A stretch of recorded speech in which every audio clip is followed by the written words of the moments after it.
Hold the line. The Pangu will arrive in 2 minutes.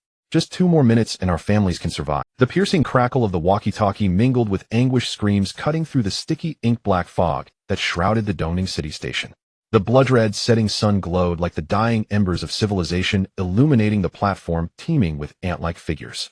Lin Mo sat in the Pangu's cab, gazing at the hellish scene outside. Damn, is this station about to fall too? The air was thick with the stench of blood and rot.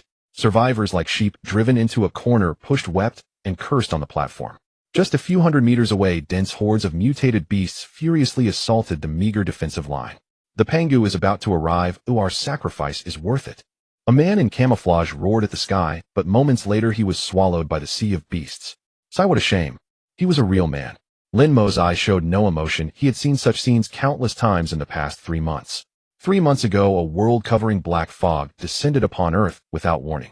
Countless beasts descended upon Earth, tearing civilization apart in mere weeks.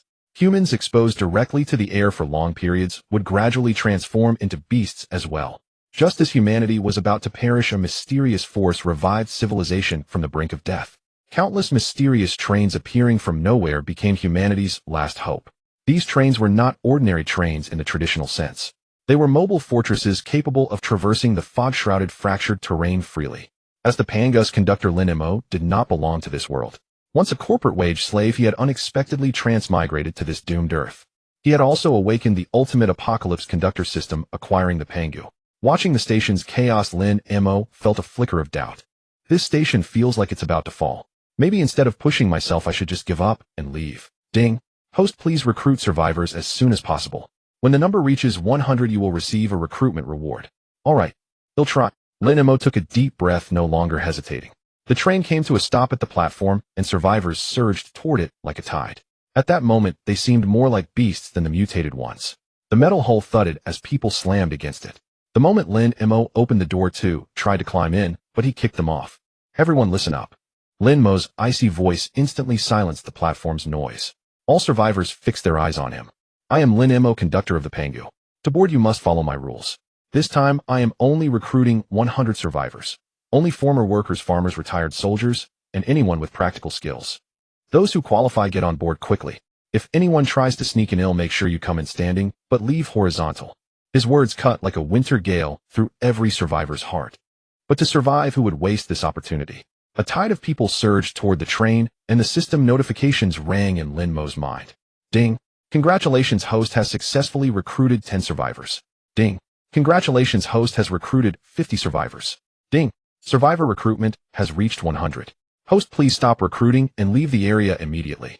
The Pangu's locomotive was an SS-grade gift from the system, but the attached carriage was a Grade 1 synthesized by Lin Mo himself. The grade carriage had a maximum capacity of 100, beyond that the train could not start. Lin Mo looked outside. Dense crowds were still charging, and the station's defense had completely collapsed. In the distance, the beast tide surged like a black wave. We're full. Passengers inside block the others from coming up, or well, all die here. Lin Mo's voice crackled through the train's speakers, desperate. The 100 lucky passengers, driven by survival instinct, all blocked the doors. They looked at the desperate faces outside, their eyes no longer showing pity, but burning anger. Human nature was laid bare. They used their bodies to block every gap. They remained unmoved by the pleas outside. Let me in. Please. Let my child board. He's own. Stop pushing. I'm being crushed. Piercing screams filled the air. The crowd outside was nearly insane. But those inside remained cold-blooded, blocking the only path to survival. They understood that letting one more person in meant less space for themselves, and the train wouldn't move. Bang. Bang. The rotting limbs of beasts slammed against the outer walls, and the nauseating stench seeped into the... Lin Mo's eyes sharpened. He knew he couldn't wait any longer. Mercy. In the apocalypse, that's a shortcut to hell. He pressed the door close button. Those still trying to climb in were crushed instantly. Blood and screams spread through the carriage. Full throttle. Get us out of here. Roar. The Pangu emitted a deep resonance, slowly starting, grinding a bloody path over the survivors and beasts. Outside the doors, those left behind let out piercing wails, soon swallowed by the black fog and the pursuing beasts. Through the window, the city streets lay in ruins. Groups of beasts were dimly visible in the fog, futilely chasing the steel giant. Inside the carriage, a heavy silence hung. The 100 survivors huddled together, the air thick with the smell of blood and fear of death. Someone sobbed quietly in their seat. Others looked around, dazed, pupils still dilated with shock. Woo, I'm so scared. Can we really survive? A girl curled up shivering. We finally got on the train, but where do we go next?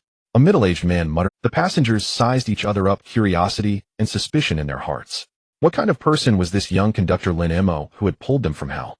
Where would he lead them? At that moment, a small conflict brewed at the back of the carriage. A bald, burly man and another man had tangled into a fight. Get lost. This seat is mine. Screw you. Does it have your name on it? The other passengers watched, nervously afraid to speak up.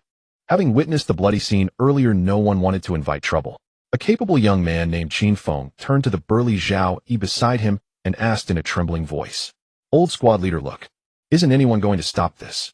Zhao Yi frowned and shook his head. The conductor will handle it. We just follow orders. When the Pangu had left the station far behind, Lin Mo finally breathed a sigh of relief. Good thing we got out fast, or would have been left behind. Lin Mo wiped his forehead and looked at the connection point between the cab and the carriage. Time to see what kind of people these passengers are. Lin Mo slowly stood and pushed open the door connecting the cab to the grade carriage. He stood tall, his handsome face carrying a chill beyond his years. His gaze swept over the two fighting men and the uneasy crowd, and a strange sound reached his ears. Ding! Congratulations, host has completed the recruitment mission. System rewards are being distributed. Gel 100 can be converted into food at the crafting station, enough for 100 people for 7 days. Iron ingot 100 basic material can make tools. Remington M870 pump shotgun 1 shotgun shells 100. Because the host has officially become a conductor. System panel updated. Conductor Lin Mo ability train dominance. The more crew, the greater the host's physical enhancement, and can copy any crew member's ability. Train functions: smelting furnace, crafting station, carriage, grade passenger carriage crew. 100 new mission important crew slot unlocked. 1.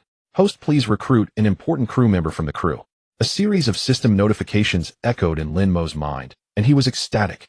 100 servings of gel solved the initial food supply, and the shotgun and ammunition were perfect tools for self-defense and deterrence. More importantly, his unique ability train dominance had finally appeared. Its effect was tied to the number of crew, and it could even copy abilities. That meant the more people on the train, the stronger he became, with unlimited potential. Ridiculous. And this important crew slot. Is it meant for me to establish a management team? Lin Mo muttered. After a brief review of the description, he understood. He took a deep breath, suppressing all thoughts. Now was not the time to study the system. He had to establish order as soon as possible and complete the first important crew recruitment task. Everyone. Lin Mo finally spoke. The chaos in the carriage gradually quieted, all eyes on the young conductor. Congratulations on boarding the Pangu and surviving for now. At these words, some survivors showed faint joy, but Lin Mo changed his tone and continued. But don't celebrate too early. Lin Mo walked slowly to the middle of the carriage, hands behind his back, looking coldly at the two who had fought. On this train, I, Lin Mo, am the sole conductor. My rules are the rules.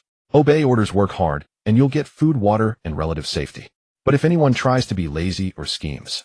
His gaze sharpened, pointing at the two brawling thugs. I wouldn't mind having a few fewer mouths to feed in this carriage. The temperature in the carriage seemed to drop. Those who had been complaining about the crowding and the conductor immediately shut their mouths. Just as Lin Mo thought everyone was cowed by his authority, the bald man who had been fighting stood up. His triangular eyes gleamed with aggression as he glared at Lin Mo. Why should everyone listen to you? I don't accept this. Everyone turned to look. The bald, burly man deliberately rolled up his sleeves, revealing the tattoos on his arms. Kid, the train conductor is here to serve us. Rescuing us is your duty. I say food and resources should be divided equally, and the rules should be set by all of us. The two men beside him echoed in agreement. Right? Why should you have the final say? Exactly, with so many of us, are we afraid of a mere brat? Zhao Yi furrowed his brows from his seat, exchanging a glance with Qin Feng beside him. Both rose simultaneously and barked at the bald man. You three are here to make trouble. Our lives were saved by Conductor Lin. Just follow his arrangements. The bald man's mouth twitched. He looked Zhao Yi up and down and sneered. And who the hell are you? Who gave you the right to speak here? You? Zhao Yi was about to act, but Lin Mo reached out to stop him. Let me handle this. Lin Mo walked up to the bald man, patted the pattern on his arm, and said, a tattoo. Triad member. The bald man puffed out his chest with pride. What? You got a problem? Want to take this outside? Forget fighting. I'm a man of reason. Lin Mo stepped back. The bald man thought he was backing down, but the next second he saw Lin Mo take reason into his hands. The crisp sound of a shotgun being chambered rang out. The three bald men's legs gave way, and they knelt before Lin Mo. How about it? Is my reason big enough and hard enough? The bald man trembled, his flesh quivering, and he flattered Lin Mo with a sycophantic smile. Conductor Lin, if you had such a treasure earlier, I wouldn't have dared. I was wrong. From now on, I'll follow your lead. Lin Mo didn't bother to waste words with the bald man. He pulled the trigger directly. Why keep such people alive? As mascots? The burly bald man's head burst like a shattered watermelon, and he fell to the ground. As for why he didn't fall asleep, because there was no head left. The gunshot stunned the two men beside the bald man. A fierce glint flashed in Lin Mo's eyes as he grabbed both by the neck with one hand each. Two crisp sounds of bone snapping rang out almost simultaneously. Their necks twisted at an unnatural angle, and they died on the spot. Silence fell over the carriage at first, then a few seconds later several screams erupted, followed by a chorus of retching. Zhao Yi and Xin Feng, who had witnessed everything, looked at Lin Mo with eyes that held not only gratitude, but also a deeper layer of fear and awe. Zhao Yi and Xin Feng, who had witnessed everything, looked at Lin Mo with eyes that held not only gratitude, but also a deeper layer of fear and awe. Later, this conductor Lin is quite ruthless. Zhao Yi's muttering was heard clearly by Lin Mo, whose body had been enhanced. But since Zhao Yi had been ready to step in and help him earlier, Lin Mo didn't mind. Silence. With Lin Mo's roar, the screams in the carriage instantly ceased. Now who else wants to reason with me? The bald man, who had already reasoned with Lin Mo, was left bewildered while the others dared not reply. Lin Mo sneered, scanned the occupants, and lowered his voice. I told you when you boarded, I only recruit useful people. Looks like a few rats have sneaked in. Lin Mo fixed his gaze on a middle-aged man in a suit clutching a briefcase. This man had acted superior ever since boarding, which greatly annoyed Lin Mo, the conductor. Lin Mo walked up to him, grinned, snatched the briefcase from his arms, and unzipped it with a gasp. Wow, look at you, quite the fortune. Lin Mo dumped everything out. Everyone stared as stacks of crisp banknotes, a few gold watches, and some jewelry scattered on the floor. In the apocalypse, you're still clinging to these scraps of paper and shiny stones. The suited man was so terrified he slid off his chair. See, Conductor Lin, this is a gift for you. If you like, take it all. Idiot. Lin Mo tossed the briefcase aside and looked at the man as if he were a fool. You and your things are utterly useless in the apocalypse. I said I'd deal with anyone who sneaks on board. Lin Mo turned and shouted to the carriage, get two sharp-eyed ones to throw him out. At his words, several young men immediately stepped forward and unceremoniously tossed the man out the window. The others watched in shock. They felt both schadenfreude and a sense of shared doom. They realized that in this apocalyptic train their past identity, status, and wealth meant nothing. The only thing that mattered was what one could contribute to the train. Lin Mo observed the passengers' expressions, knowing his methods had taken effect. As the conductor, his most important task was to establish rules.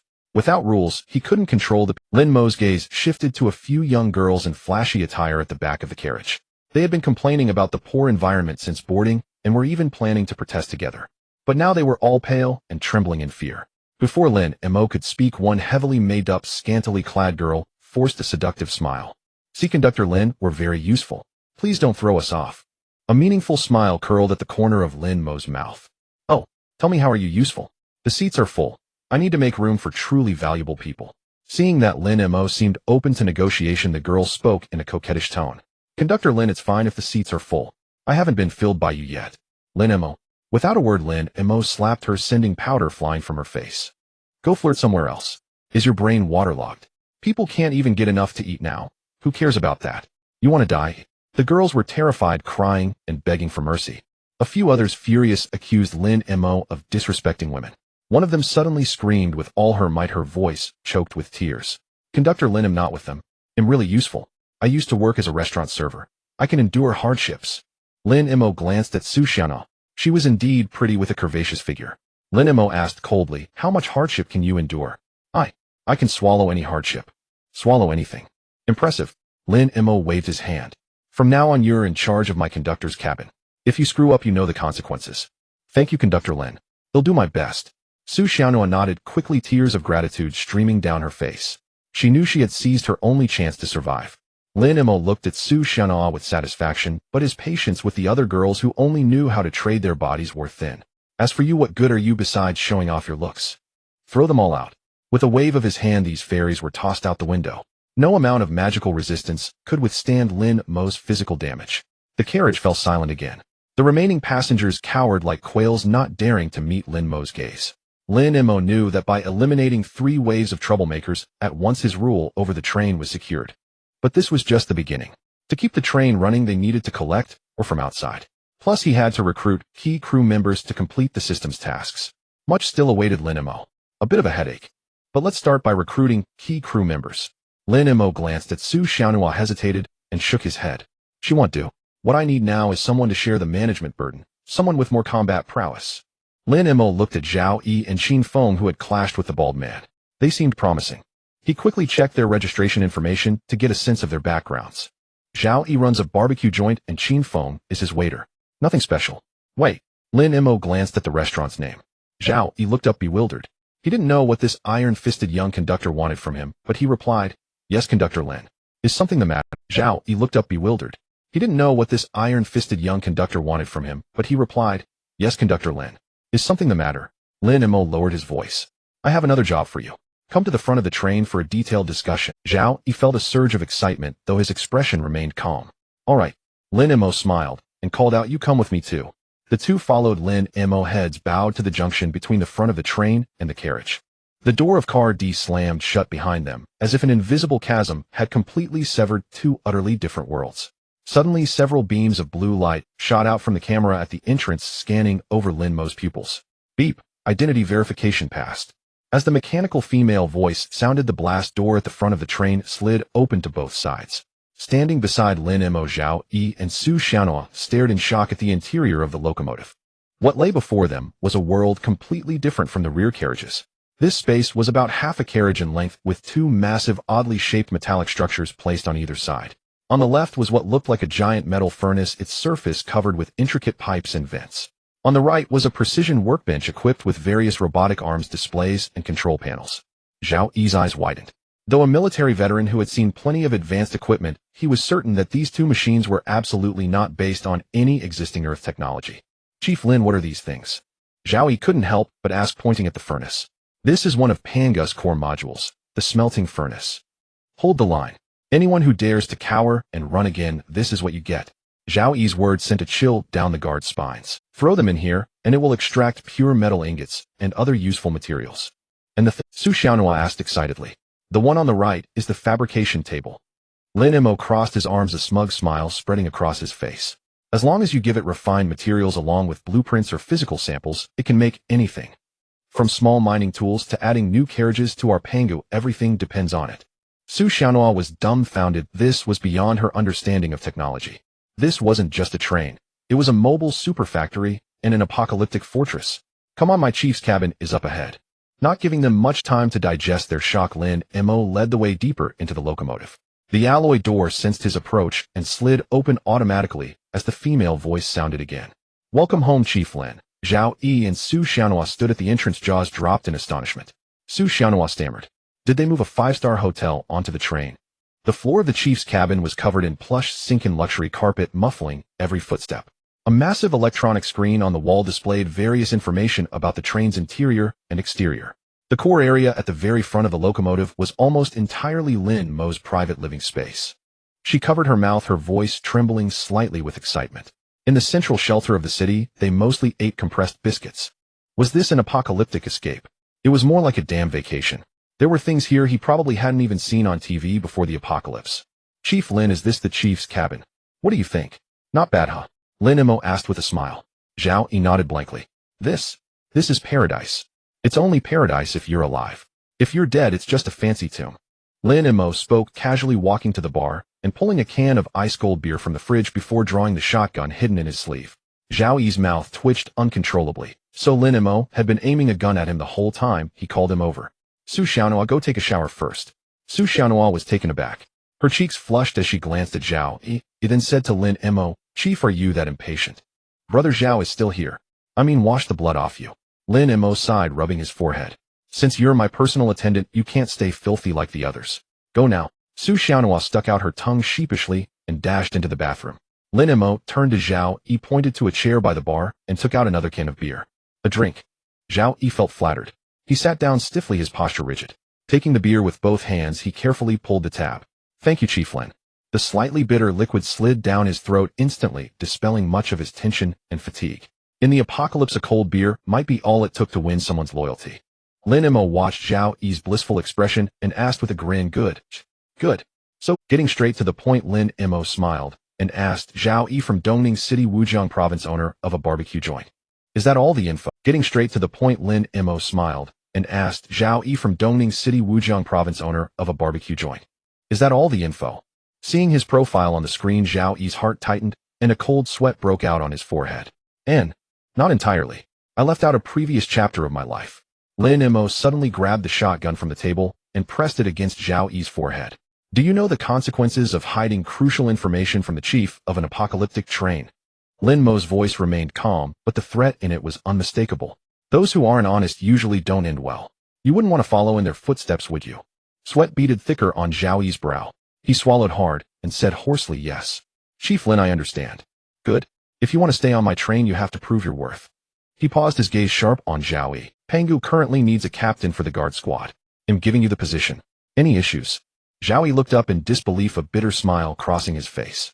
Chief Lin, do I have a choice? No. Lin Mo grinned with absolute confidence. Hearing this, Zhao Yi sprang to his feet, legs together, back straight, and declared solemnly, reporting to the chief. Zhao Yi accepts the appointment. I will defend Pangu with my life. I will be loyal to the chief. I will obey every command. As Zhao Yi swore his allegiance, system notifications rang in Lin Mo's mind. Ding. Congratulations, host, on completing the recruitment of a key crew member. Rewards are being distributed. Key crew trait activated, absolute loyalty, unshakable, cannot be betrayed, no external force can interfere. Kevlar tactical vest 5 type 92 pistol, 3 pistol ammo, 300 key crew, slot activated. Train guard captain Zhao Yi. Train guard captain ability unlocked, sharpshooter, rank flawless aim within 50 meters. Train dominator effect triggered, host awakens, rank ability sharpshooter. A cascade of rewards exploded in Lin Mo's mind, and his smile grew brighter. This train dominator was incredible. He had even unlocked the sharpshooter ability himself, a double blessing. Zhao Yi felt a surge of mysterious power flowing into him. He instinctively raised his hand, sensing a slight increase in strength. More astonishingly, any firearm felt like an extension of his arm, responding as naturally as if it were part of him. What's happening? This sudden change was beyond Zhao Yi's comprehension. Lin Mo wore an inscrutable smile, naturally not explaining it was a system-granted ability. These are the initial equipment for the guard squad. Lin Mo pointed at the items. 4 tactical vests, 2 type 92 pistols, 200 rounds. Zhao Yi nodded solemnly. With a thought, Lin Mo materialized the tactical vests and pistols out of thin air. Zhao Yi's pupils dilated, but his absolute loyalty to Lin Mo kept him from asking questions. These are the initial equipment for the guard squad. Lin Mo pointed at the items. 4 tactical vests, 2 type 92 pistols, 200 rounds. You're in charge of selecting suitable personnel to issue and manage the gear. Don't make me worry. Zhao Yi's eyes locked onto the fine weaponry, utterly captivated. In the apocalypse, these were the ultimate currency for survival. Especially the Kevlar vests. They could save lives in critical moments. Yes, Chief. He'll pick the team immediately and get the guard squad formed. Be very careful with your selections. Lin Mo cautioned again. That kid Qin Feng looks promising. You can groom him as your deputy. Zhao Yi agreed. Qin Feng is a good prospect. They'll mentor him well. Relieved, Lin Mo added one more instruction as Zhao Yi prepared to leave the chief's cabin and head to Car D to select his team. Oh, one more thing. Zhao Yi stopped and waited respectfully for Lin Mo's orders. Pangu is expected to reach an abandoned mining area by noon tomorrow. You'll need to lead the guard squad to protect the workers mining the ores. This is the squad's first official mission. I don't want any mistakes, understood? Yes, sir. Mission guaranteed. Zhao Yi saluted again, his gaze resolute. After seeing him off, Lin Mo's attention turned to the bath. I ended up as Chief Lin's personal attendant. I wonder if that's a good thing. She scooped up a handful of foam and blew it away, a playful gesture. I ended up as Chief Lin's personal attendant. I wonder if that's a good thing. She scooped up a handful of foam and blew it away, a playful gesture utterly different from her desperate escape earlier. Are you done yet? I still need to talk to you. Lin Mo's urging snapped Su Xiaonhua from her reverie, and she leaped out of the tub. Chief, please wait. He'll be right there. Grabbing a towel from the rack, she wrapped it around herself and dashed barefoot toward the living room. Lin Mo sat on the sofa, a set of clothes laid out on the coffee table. Hearing her footsteps, he looked up at Su Xiaonhua and found himself momentarily transfixed. Fresh from her bath, Su Xiaonuo's towel barely covered her chest, revealing large expanses of fair skin. Droplets traced down her collarbone, her cheeks flushed from the steam, tiny beads of water clinging to her lashes. When she looked up at Lin Mo, there was a hint of nervousness and shyness in her eyes. Chief. Her voice was soft, her fingers unconsciously clutching the edge of the towel, afraid it might slip. Lin Mo's gaze drifted from her reddened earlobes to the shadow beneath her collarbone, and his Adam's apple bobbed involuntarily. Put these on. He cleared his throat. They're specially for you. Lin Mo pointed at the clothes on the table. Su Xiaonhua looked down, and her cheeks flushed instantly. On the coffee table lay a brand new made outfit. The lace trimmings were exquisitely cute. The skirt was fluffy paired with black stockings. It was absolutely not a proper set of clothes. As for where this outfit came from, it was naturally included in the wardrobe of the conductor's cabin when the system rewarded the Pangu.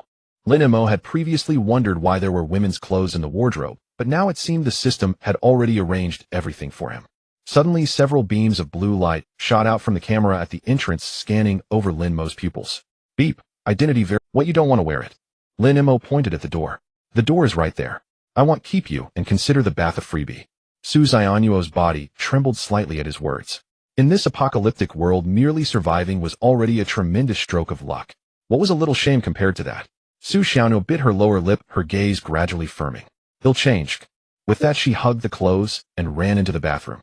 Moments later, Su Xianyuo appeared before Lin Mo, again her face flushed. The lace corset outlined a perfect curve, accentuating her full bosom.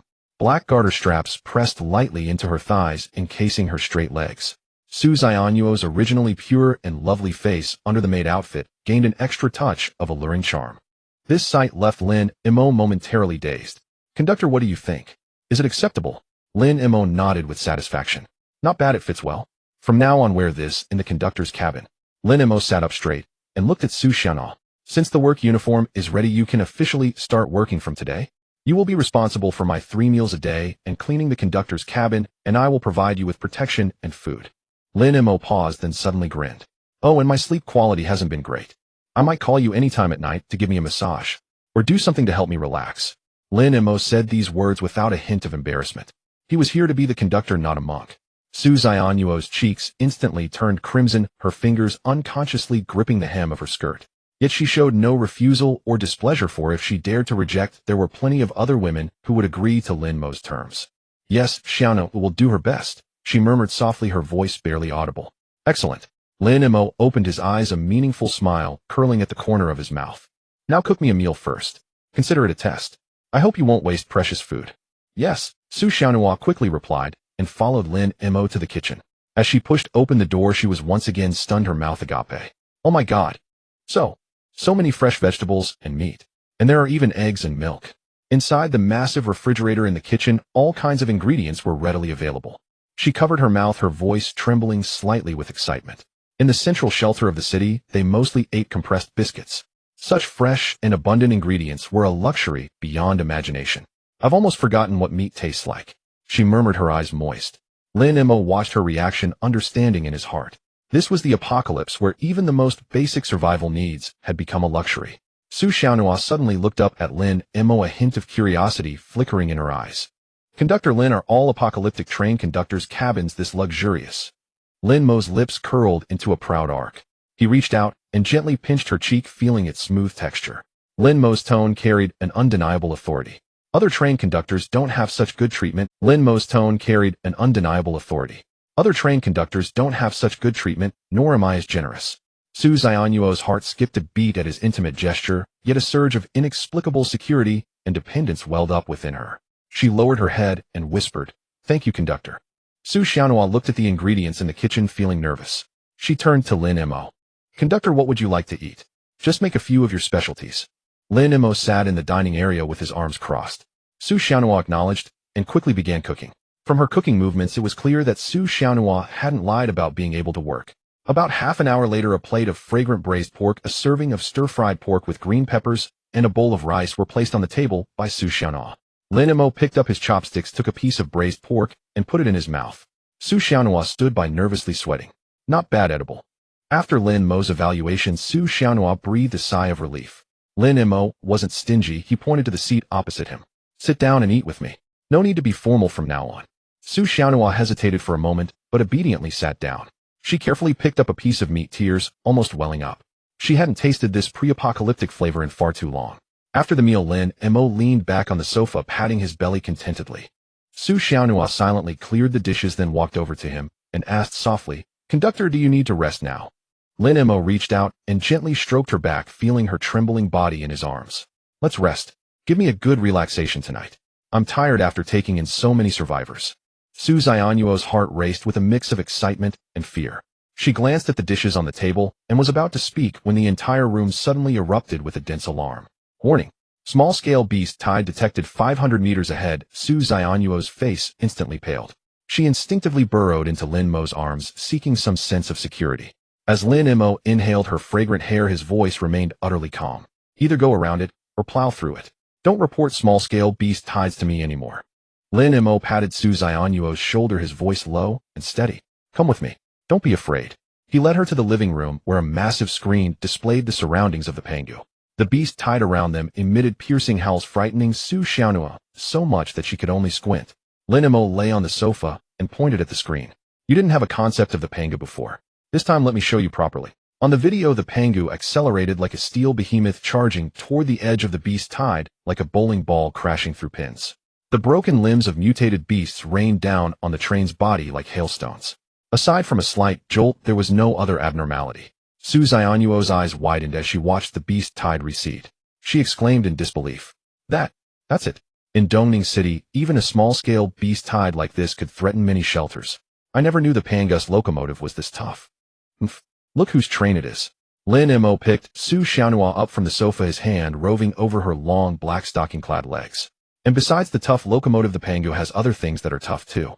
Let me show you. Su Xianyuo shyly buried her head in his chest, her voice barely a whisper. Conductor, the dishes haven't been well, wash them tomorrow. Lin Mo strode toward the bedroom.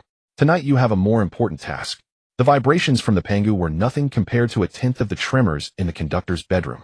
On this apocalyptic train, charging and speeding relentlessly, Lin Mo transformed himself into the Pangu, though the terrain he traversed was not the earth. An hour later, Su Xianyuo lay exhausted on the bed, occasionally twitching. Lin Mo, still somewhat unsatisfied, lit a cigarette and surveyed the slightly disheveled bed, thoroughly pleased with his performance. Seems like the train master's body enhancement effects are pretty good. Looks like I've found another reason to recruit more survivors. Conductor, what were you just saying? Su Xianyuo rested her head on Lin Mo's chest, her fingers unconsciously drawing circles on his skin. Nothing, I was just thinking about tomorrow's mining operation. Su Xianyuo blinked, a wave of worry. Conductor, do you think there will be danger tomorrow? I don't know about that. Lin Mo toyed with a strand of Su Xianyuo's hair.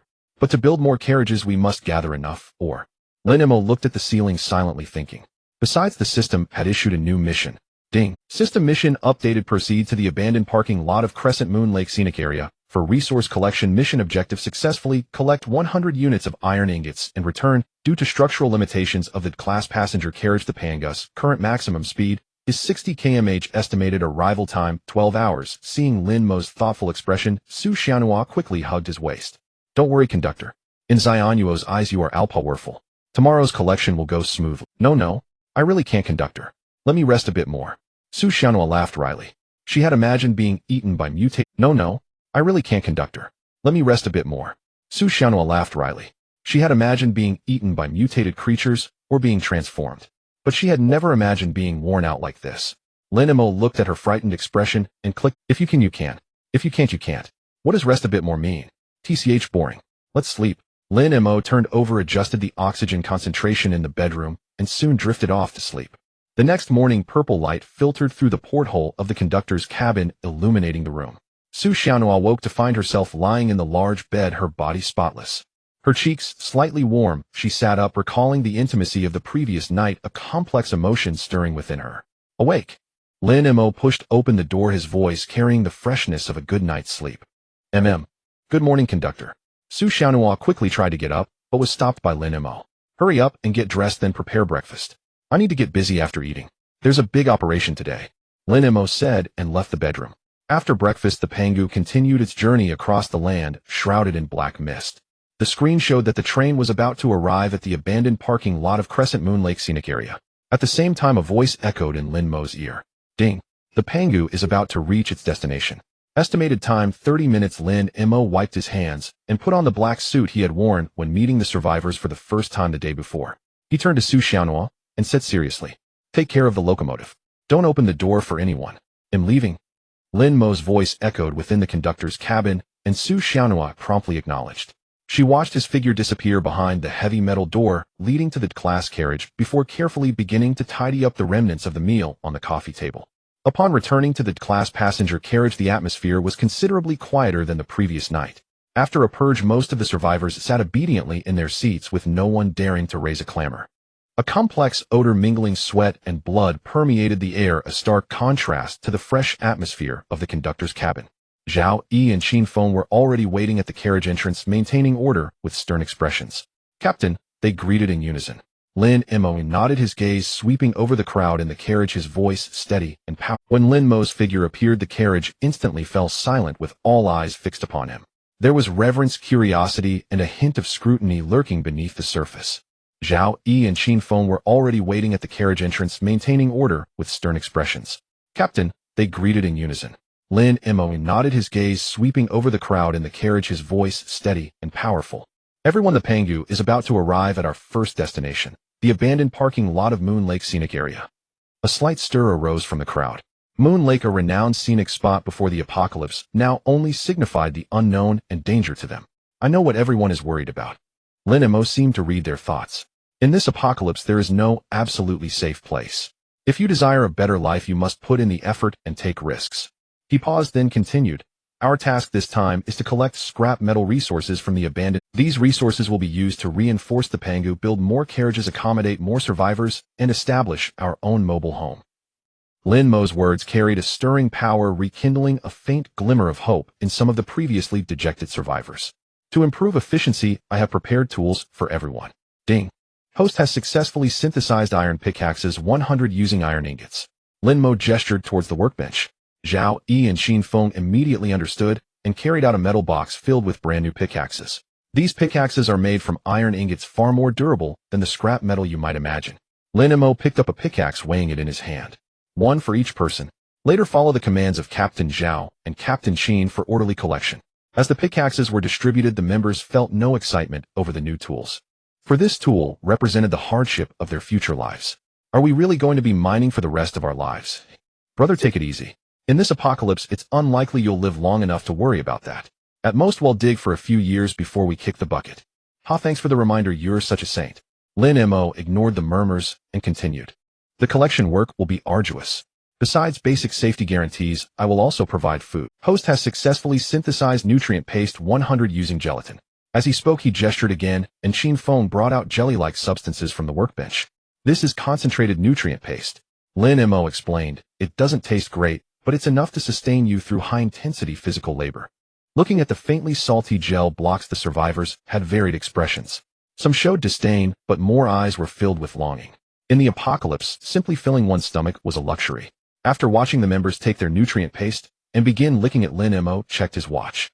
There are 10 minutes of rest time left. In 10 minutes, the Pangu will arrive at Moon Lake on schedule. Then it will depend on everyone's hard work.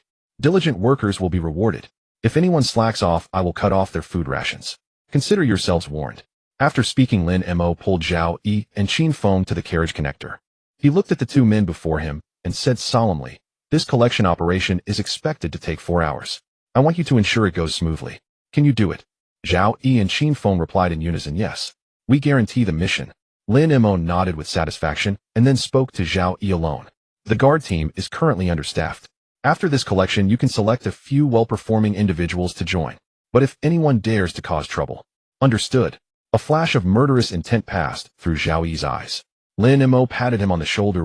Qin Feng looked at Zhao Yi with some surprise, feeling that he had changed somewhat since his conversation with Lin Mo the previous day. But he couldn't quite pinpoint the change. The two returned to the carriage to continue their patrol. 10 minutes later, the speed of the Pangu began to decrease gradually.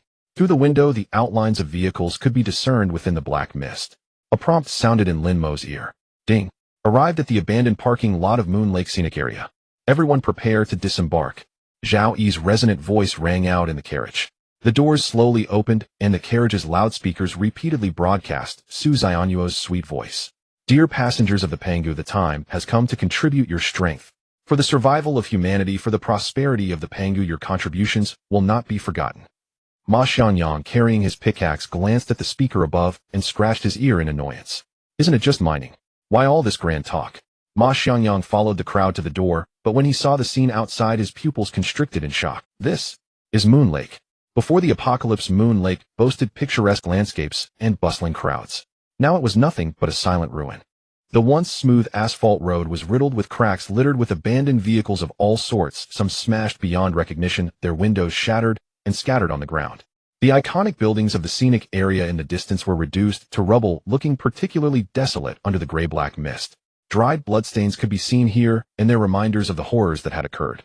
Fortunately, no mutant creatures appeared nearby, making it seem relatively safe, albeit eerily quiet. Stop gawking. Get to work.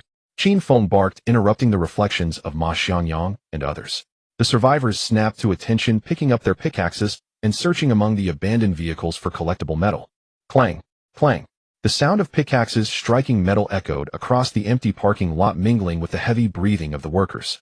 Standing atop the locomotive, Lin Mo watched the crew's labor while calculating the yield. Under normal circumstances, 1 unit of iron ore could be collected per hour. 3 units of iron ore could be smelted into 1 iron ingot. Lin Mo had set the collection time to 4 hours precisely because it would yield exactly 100 iron ingots. Time passed minute by minute. The survivors were covered in dirt and dust, their clothes soaked with sweat. The black mist outside made breathing difficult, but fortunately short-term inhalation would not transform them into monsters. Batch after batch of collected iron ore was thrown into the smelting furnace, much to Lin Mo's delight. However, just as the collection operation was halfway complete, a faint light suddenly appeared in the distance. Woo woo. A low prolonged whistle accompanied the light. Everyone stopped what they were doing, looking uncertainly towards the source of the sound. Zhao Yi sprinted towards Lin Mo, not bothering to brush off the dirt on his clothes. Captain, something's happening. Another apocalypse train is approaching from the southwest. It looks like they're heading for Moon Lake Scenic Area too. Lin Mo's gaze sharpened. Moon Lake Scenic Area, an abandoned parking lot. In this apocalypse, the significance of a resource point was self-evident. The parking lot wasn't a prime location, the iron ore yield was certainly not as high as the large mines in the black mist. But now that the prey was in his mouth, Lin Mo absolutely would not allow anyone to snatch it away. Everyone, return to the Pangu immediately. Lin Mo's voice boomed through the speakers across the parking lot, carrying an unyielding command. Captain Zhao Qinfeng organized the personnel immediately and boarded the train at top speed. Hearing the order, the survivors who had been collecting scrambled towards the carriages carrying their pickaxes. Quick, move it. No delays. Zhao Yi and Qinfeng shouted commands, urging the survivors to board faster. Minutes later, when the unfamiliar apocalypse train broke through the black mist and rumbled into the Moon Lake parking lot, Lin Mo had already led all his crew back inside the Pangu. The heavy doors completely sealed off the interior from the dangers outside, and the survivors inside looked out in fear. The distant whistle grew closer, accompanied by the immense noise of the train. Before long, a rather battered train emerged from the black mist and slowly pulled into the Moon Lake parking lot. Look, there's another train over there. They have more carriages than us. What do we do? Are we going to have to give up our mining area? Keep your voice down. Captain Lin hasn't spoken yet. We just follow orders. The locomotive of that train was noticeably less advanced than the Pangus, covered in scratches, rust, and even some dents, as if it had seen many battles. After the train came to a halt, the door slammed open. A burly man with a fierce face, wearing a tattered leather jacket, jumped down from the locomotive. He carried a fire axe stained with dark red blood, his eyes scanning the surroundings with a brutal glare. All of you, get the hell off. Move it. Anyone who dawdles, I'll split them with my axe. Good morning, conductor. Su Xiaonhua quickly tried to get up, but was stopped by Lin Mo. Hurry up and get dressed, then prepare breakfast. I need to get busy after eating. Hurry up and collect all the useful metal here. I want to go back and take revenge. The moment his words fell from the dilapidated carriages, surged a swarm of ragged, gaunt survivors like a disturbed hornet's nest. Their faces were etched with deep fear and numbness, who any slight delay would invite kicks and punches from Zheng Chang's men. Move it. Useless. Haven't you eaten? Damn, it'll break your legs if you dawdle. The thugs' curses rose and fell, mingling with the survivors' stifled sobs and pleas for mercy. Among the crowd, a boy who looked only 13 or 14 was exceptionally thin due to malnutrition. He carried a tattered sack taller than himself, filled with heavy tools, and nearly stumbled in the shoving. Little bastard. Looking for death, are you? A thug with a scarred face beside him saw this and kicked it out. The boy cried out in pain, his body lurching forward uncontrollably. Zheng Chang cast an icy glance devoid of any pity and urged impatiently. All of you, move your asses. I'm going back to settle the score with the Viper. It swallowed 2 carriages worth of my supplies. If I don't make it spit them out, my name isn't Zhang. In Zheng Chang's eyes, the only value of these ordinary survivors was to work themselves to death for him. Those who disobeyed or were useless were simply killed on the spot. After all, in the apocalypse, human life was the cheapest commodity. Listen up, all of you. Zheng Chang raised his fire axe, pointing it at the trembling survivors.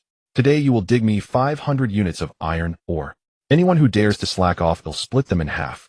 The survivors stammered their ascent, picking up crude tools to begin another round of backbreaking labor. The Wild Wolf crew began to spread out, and their collection work officially commenced. But after just over 10 minutes, a few sharpied underlings ran back to Zheng Chong with beaming faces bringing good news. Boss, it looks like someone was just here. We found something. Zheng Chong raised an eyebrow. Take me to see. A lackey named Thin Monkey led Zheng Chong deep into the parking lot and pointed at the marks on the ground. Brother Chong, look, there are plenty of fresh footprints here and a few sweat-soaked clothes nearby. Looks like it's another train and they haven't been gone long. Zheng Chong's eyes widened instantly, not in anger, but in excitement. I've said it before, making is for fools, buying is for the lazy, but stealing is for kings. We didn't hear any other train when we arrived, so they must be hiding somewhere, and heaven is looking out for me. Saves me the trouble of digging in those godforsaken places. He looked at his men in delight. Brothers, I've said it before, making is for fools, buying is for the lazy, but stealing is for kings. We didn't hear any other train when we arrived, so they must be hiding somewhere in this parking lot. Whoever finds them gets to be a carriage manager. You can pick any carriage you want. The underlings cheered like they'd been injected with adrenaline, and Thin Monkey was trembling with excitement. He had already roughly figured out the direction of the Pangu, and now he just needed to pinpoint the exact location. Zheng Chong's men scattered, and Thin Monkey sprinted toward the direction he had identified. Jackpot. I'm going to be a manager. When I am, I'll sleep with every woman in my carriage. Thin Monkey harbored grand ambitions. The thought of his future life as a manager fueled his determination even more. Following the trail, Thin Monkey walked alone for over 10 minutes to avoid sharing the credit. Finally, up ahead, a massive steel silhouette loomed, faintly shrouded in black mist, yet its grandeur was undeniable. Found it. I finally found it. Thin Monkey nearly jumped for joy, his voice trembling. I have to get back and tell Brother Chong. I'm going to be a manager. Manager my ass. Zhao Yi sprang up from the ground, grabbed Thin Monkey's calves, and yanked hard. Thin Monkey screamed as he hit the ground. Zhao Yi immediately put a hood over his head and bound his hands. He carried him into the Pangu's carriage like a sack of rice. The entire sequence was fluid and seamless. As a former Special Forces soldier, Zhao Yi had mastered the art of snatching tongues. When Thin Monkey's hood was removed, he found himself inside the Pangu. Captain, I caught a spy. Zhao Yi threw Thin Monkey to the ground and looked at Lin Mo, his face full of pride. Good work. Lin Mo nodded, then turned his gaze to Thin Monkey. As the man groaned, Lin Mo drew his Type 92 pistol and slammed it into Thin Monkey's mouth. Your mouth is pretty tough, huh? Still not talking. MMPH. MMPH. Thin Monkey cried out in pain. Though terrified, his eyes burned with anger and confusion. Oh, look at that look. Still not convinced. Lin Mo struck him twice more. Thin Monkey could only whimper, unable even to shout loudly. Lin Mo was somewhat impressed by Thin Monkey's resilience. The man had a shifty look, but why was he so tough under interrogation? Still not talking, huh? Lin Mo chuckled grimly, pulling out a hammer ready to smash Thin Monkey's fingers. Zhao Yi couldn't stand it anymore and said weakly, Captain Lin, maybe you should take the cloth out of his mouth first. Huh? Lin Mo blinked and realized that the bloodied Thin Monkey indeed had a cloth stuffed in his mouth. His mouth twitched. He gave Zhao Yi a look, and Zhao Yi pulled out the cloth. A piercing scream rang out as Thin Monkey's face contorted in agony. Lin Mo gave him no time to recover, slapping him and demanding, talk, or I'll kill you. Thin Monkey's eyes bulged with fury. He was terrified but also enraged. Ask. Just ask already. What am I supposed to say if you don't ask? Thin Monkey felt like dying. First had been thrown face first into the dirt, losing a few teeth, then before he knew it, he was dragged onto the train. And then he was beaten black and blue. Because his mouth was gagged, he could only whimper, but the guy just kept hitting. Finally, the cloth was pulled out, and the beating continued. Lin Mo looked awkwardly at Zhao Yi, both of them bewildered. Lin Mo asked, didn't you tell him what to confess when you brought him up? Zhao Yi shook his head. I just grabbed him and brought him straight up. Though a bit embarrassed, Lin Mo kept a straight face and shifted the blame to Zhao Yi. Captain Zhao, that's on you. From now on, whenever you catch someone, tell them what they need to confess beforehand. Zhao Yi could only bow his head and admit fault, not daring to argue. Lin Mo quickly moved on and said to Thin Monkey, tell me, who are you people? Why are you here? What are you here for? And what's your exact location? With questions finally posed, Thin Monkey dared not hide anything. Under a brutal memory restoration session, Thin Monkey spilled all the information like tipping over a bag of beans. The two men left the dying Thin Monkey and walked out of the industrial area, lowering their voices. Their train is parked in the middle of the lot. They just had a big fight, so their defenses are lax. Most of their men are out searching for us. Lin Mo looked at the crude map, head drawn from Thin Monkey's description. The front faces east, the tail points toward our position. A perfect target. Qin Feng had also been called over to listen. His eyes glittered with excitement. Captain, should we attack? Zhao Yi shook his head. We're outnumbered. How can we attack? And these are desperate men. Even if we win, we'll take heavy losses. Captain Zhao is right. Lin Mo nodded in agreement, but a playful smile crossed his face. But we can attack in a different way. Tell all passengers to hold on tight. We're leaving now. Zhao Yi patted the Pangu's sturdy wall, a knowing smile spreading across his face. Both Zhao Yi and Xin Feng sensed trouble and immediately went to maintain order. The entire plan proceeded methodically. Lin Mo returned to the conductor's cabin where Su Xiaonhua was waiting anxiously. Xiaonhua, go tie yourself to the bed. Things are about to get a little exciting. Lin Mo winked at her. Su Xiaonhua, bro, do we have to make it this exciting? Her face turned as red as an apple, thinking Lin Mo had some strange fetish. Lin Mo twitched at her reaction and pinched her cheek. What are you thinking? It's going to be a bit bumpy. I'm telling you to tie yourself down so you don't get hurt. Coordinates recorded. Approaching target. The Pangu's cold mechanical female voice announced as the train began to accelerate. Use the coordinates I provided. Drive there autonomously. Ram through any obstacles in the way. Coordinates recorded. Approaching target. The Pangu's cold mechanical female voice announced as the train began to accelerate. Meanwhile, Zheng Chang's underlings had all returned to him one by one. Unfortunately, none brought back a bunch of useless trash. Is this how you repay me for keeping you fed? Zheng Chang's curses were unending. His men hung their heads in dejection, not daring to speak. That train is clearly nearby, and you can't even find that. Then forget about being train guards. All of you can go dig, or... Zheng Chang's words made his underlings tense up. This was no joke. They knew very well how they treated them. If they ever became minors themselves, the new train guards would torture them to death. Brother Chong, don't be so anxious. Thin Monkey isn't back yet, is he? Yeah, Brother Chong. Don't worry. Thin Monkey's got a sharp mind. He'll definitely find the nearby train. That's right, he was the one who found the trail earlier. Let's just wait for good news. Hearing this, Xing Chong rekindled a sliver of hope and forced himself to wait patiently for Thin Monkey's return. What Xing Chong didn't know was that Thin Monkey was indeed speeding back toward him, but not on his own 2 feet. Lin Mo had tied him to the front of the train, and with eyes bulging, he watched as the wild wolf grew closer and closer. A dull mechanical resonance echoed through the Crescent Lake parking lot. Xing Chong was still anxiously awaiting news from Thin Monkey, cursing his men who had returned empty-handed. It had been nearly an hour since Thin Monkey left. Even if he hadn't found anything, he should have returned by now. Xing Chong even began to suspect that he might have been captured by the people on that train. Forget it. If we can't find him, well, just mine iron, or as usual. Xing Chong's right eyelid twitched incessantly, a foreboding feeling that something bad was about to happen.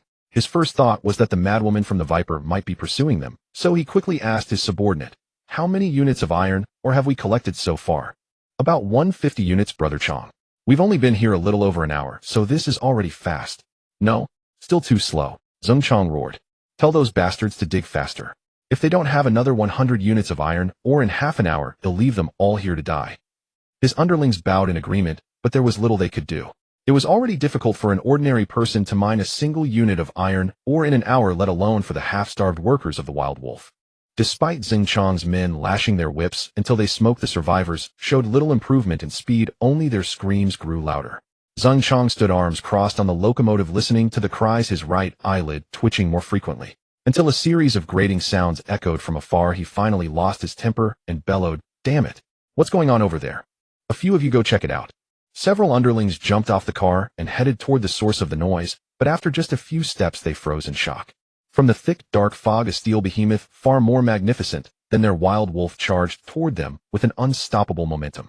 What made his scalp crawl was the figure tied to the very front of the train. It was Thin Monkey, the one he had placed such high hopes in. "You're insane. All of you are insane." Thin Monkey's screams were torn apart by the wind, as he could only watch helplessly as he rapidly approached the wild wolf. What could be the most despairing way to die? This was it. Inside the class car, the survivors clung to the handrails, letting out terrified screams.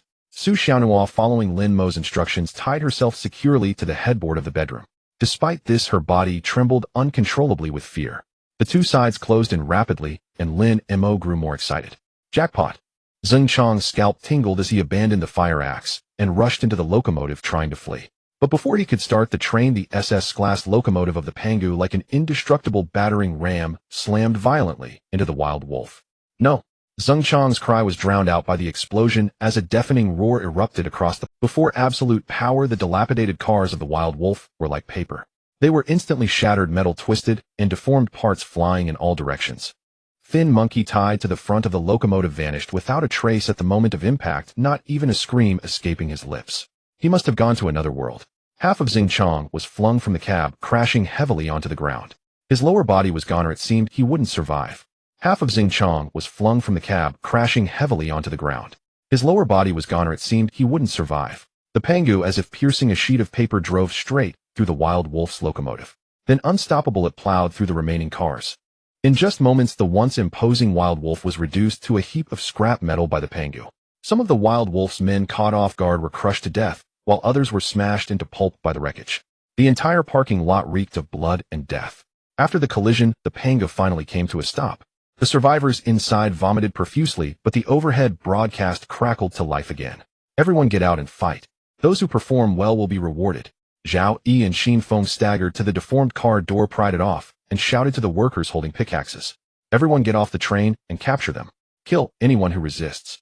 The workers of the Pangu poured out of the cars, staggering comically, yet charging with fierce determination.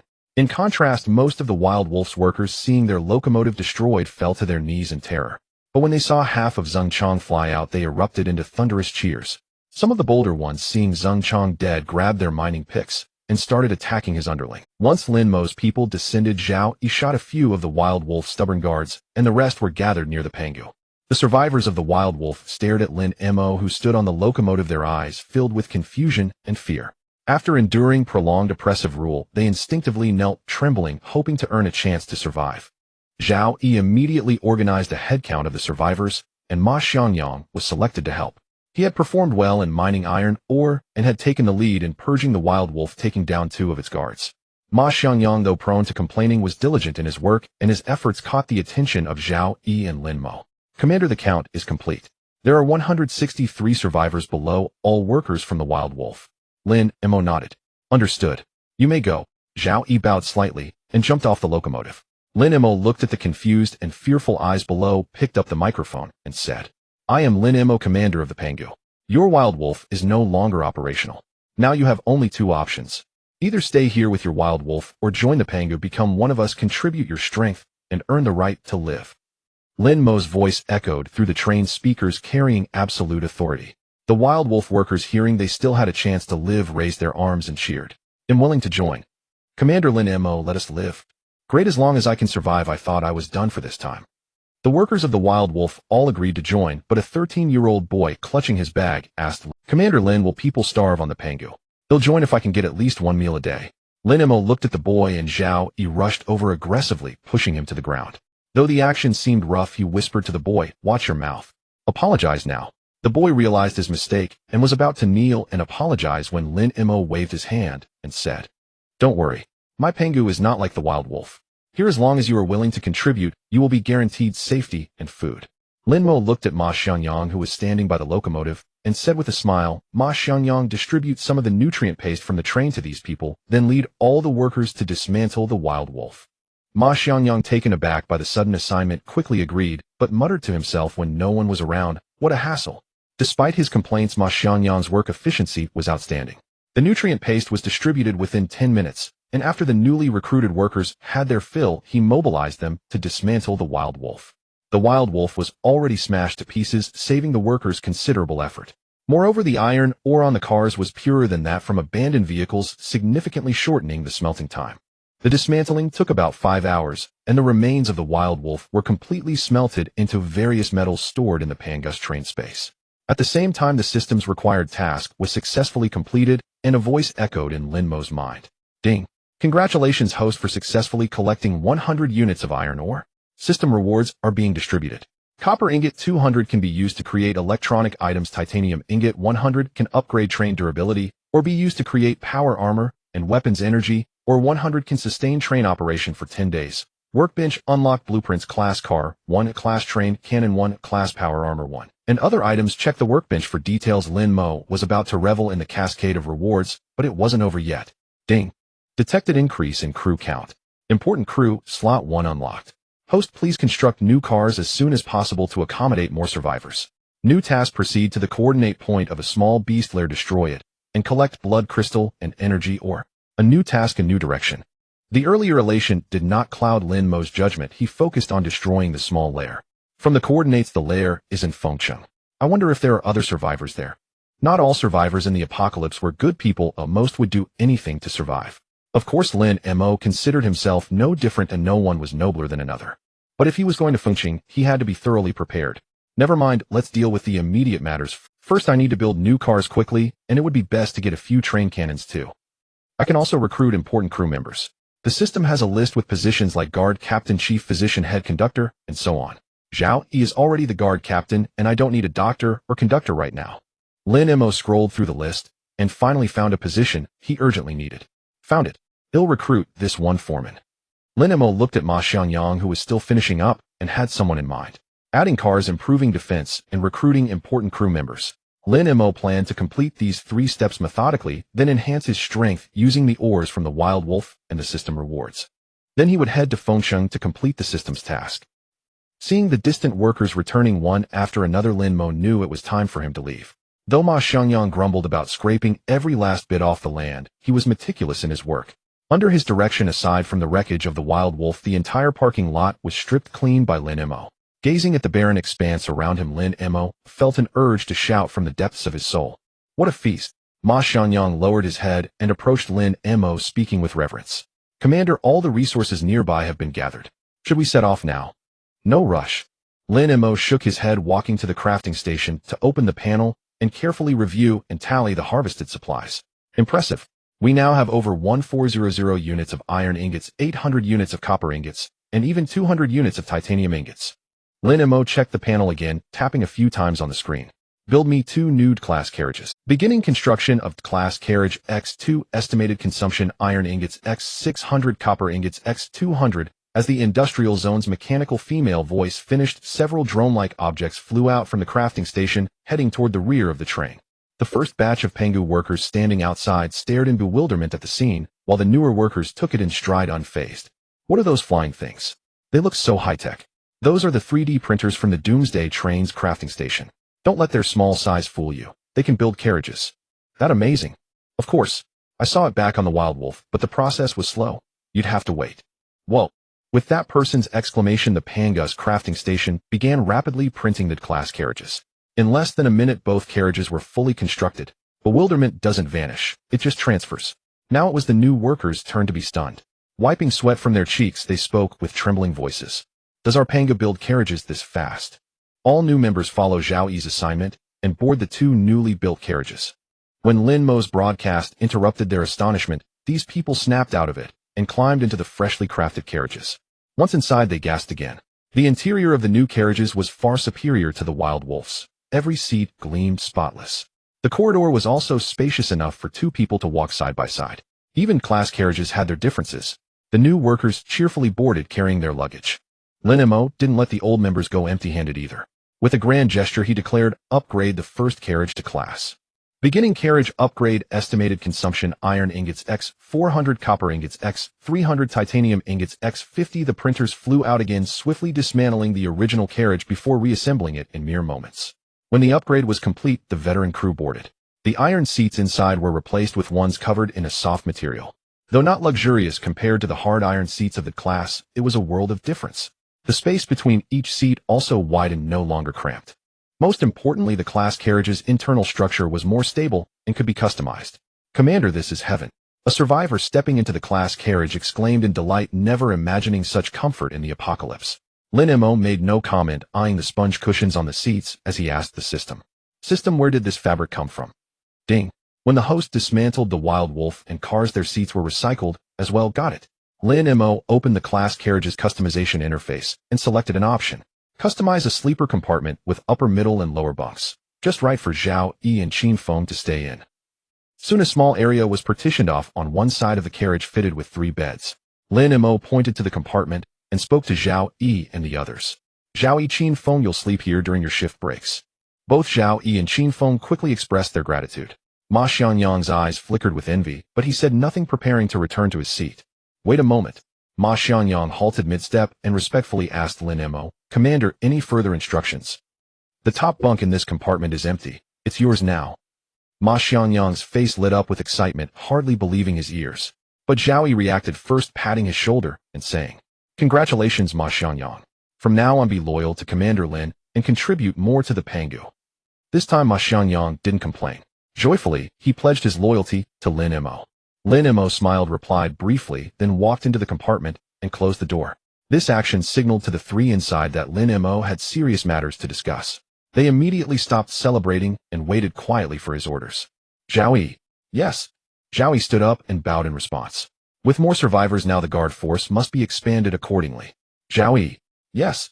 Zhao Yi stood up and bowed in response. With more survivors now, the guard force must be expanded accordingly. I believe after this collection mission, you should have a list. Yes, Commander. Zhao Yi immediately accepted the order. Qin Feng, you'll be responsible for security in the last carriage, but you still report to Zhao Yi. Lighten his workload. Qin Feng also stood up and saluted. Understood. For newly recruited guards, unless they're truly trustworthy, none are to be issued firearms. I've left 60 sets of standard equipment at the crafting station. Each person gets a black uniform, a machete, and a baton. After saying this, Zhao Yi and Qin Feng immediately began discussing recruitment. Ma Xiangyang, sitting nearby in a daze, felt he shouldn't be hearing this, but before he knew it, Lin Mo's gaze fell on him. Ma Xiangyang, come with me to the commander's quarters for a detailed talk. Ma Xiangyang followed Lin Mo deferentially. The moment he stepped into the commander's quarters, he was utterly stunned. The spacious, bright room far exceeded his imagination.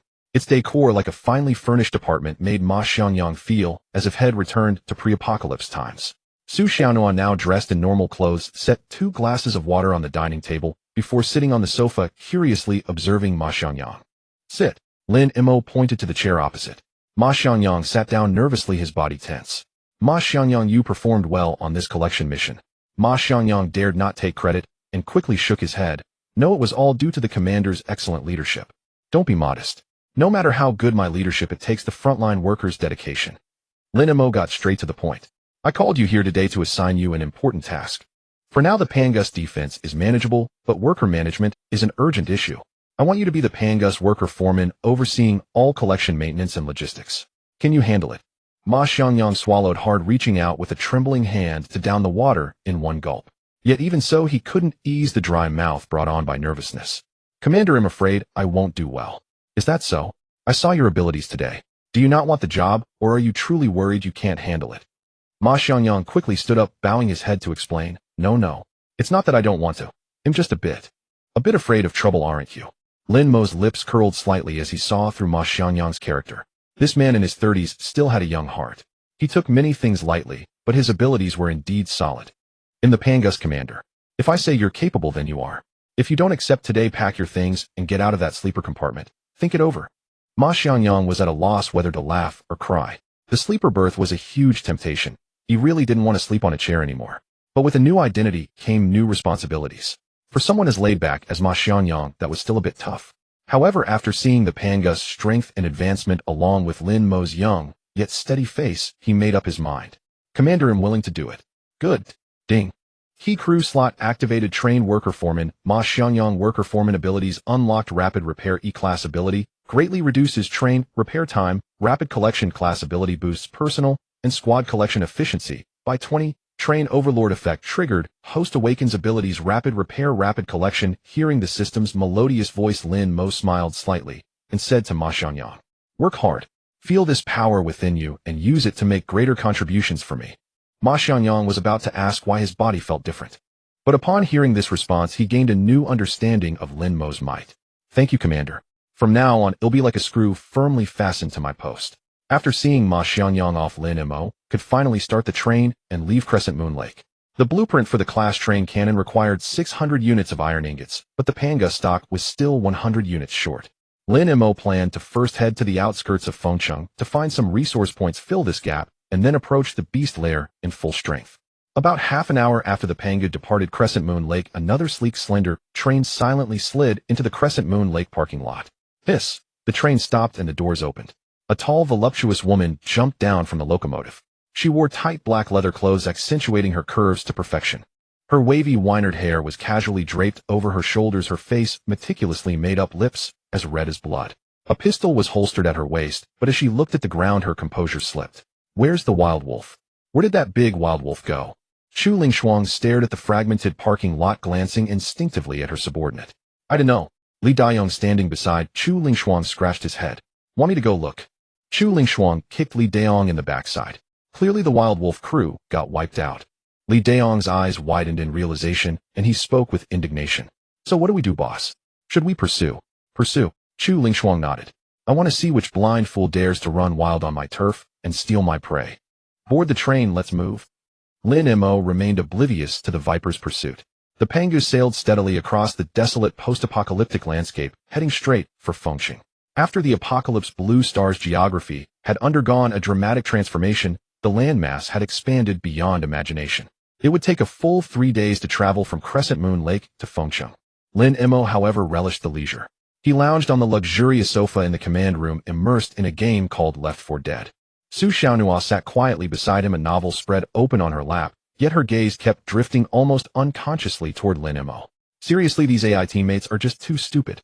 Why do they keep dying so easily? Lin Mo smacked his thigh in frustration. Su Xiaonhua stifled a laugh, walked over, and placed a plate of sliced apples before him. Commander, don't be upset. Take your time, I'm sure you can beat it. Lin Mo casually speared a piece of apple with a toothpick and tossed it into his mouth. Seeing his focused expression, Su Xianyuo's gaze turned almost mesmerized. Commander, don't be upset. Take your time, I'm sure you can beat it. Lin Mo casually speared a piece of apple with a toothpick and tossed it into his mouth. Seeing his focused expression, she couldn't pinpoint exactly when this shift in her heart had begun, but she could clearly sense her growing attachment to Lin Mo. Su Xiaonhua stared at Lin Mo, lost in thought, until he seemed to notice. He turned, first glancing in a mirror, then asked her, "What's up? Is there something on my face?" "No.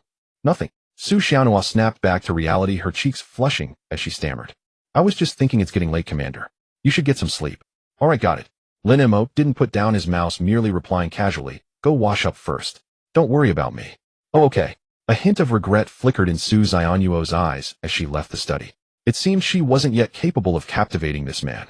Soon the sound of water came from the bathroom, while Lin Mo's game reached a critical juncture. He was just steps away from the safe house, but when he pushed open the door, a special infected lurked inside. "What the hell? Are you even human, game designer?" He struggled desperately, and just as he was about to finish off the infected, a doorbell startled him, causing his mouse to twitch. The infected took the opportunity to pounce on him. Lin Mo glared at the words, "All survivors dead," on the screen, his eyes blazing with fury. He stormed over to the monitor and saw Ma Xiangyang standing anxiously at the door. "Commander, are you asleep? There's something I need to report. If it's inconvenient, I can come back tomorrow." Lin Mo dropped his mouse, his voice dripping with resentment as he spoke into the microphone. "Not asleep. Go ahead, what is it?" Sensing the suppressed anger in Lin Mo's tone, Ma Xiangyang wasted no time and quickly spoke. "Commander, among the new batch of workers, a few are causing trouble in Car 3. How should we handle it?" Lin Mo let out a bitter laugh, raising his voice slightly. "Do you really need to ask me about this? Go find Zhao Yi and have him throw the troublemakers out." "Yes. Yes, sir." Ma Xiangyang, drenched in cold sweat, wanted to turn and flee. But he had barely taken 2 steps when he heard the door to the command room open. "Hold on. I should go meet the new workers myself. Time to set some ground rules." Lin Mo, though angry, hadn't lost his head. This was the perfect opportunity to make an example, and he wasn't about to miss it. Zhao Yi and Qin Feng were already waiting with their men in Car 1. The guard force had expanded, many of the original Pangu workers had joined its ranks. In Car 1, the guard members filled half the carriage. When they saw Lin Mo, they immediately saluted and said, "Commander, the guard force is fully assembled. Head straight to the trouble carriage and suppress the riot. If anyone resists, beat them until they can't." "Yes, sir." "Commander."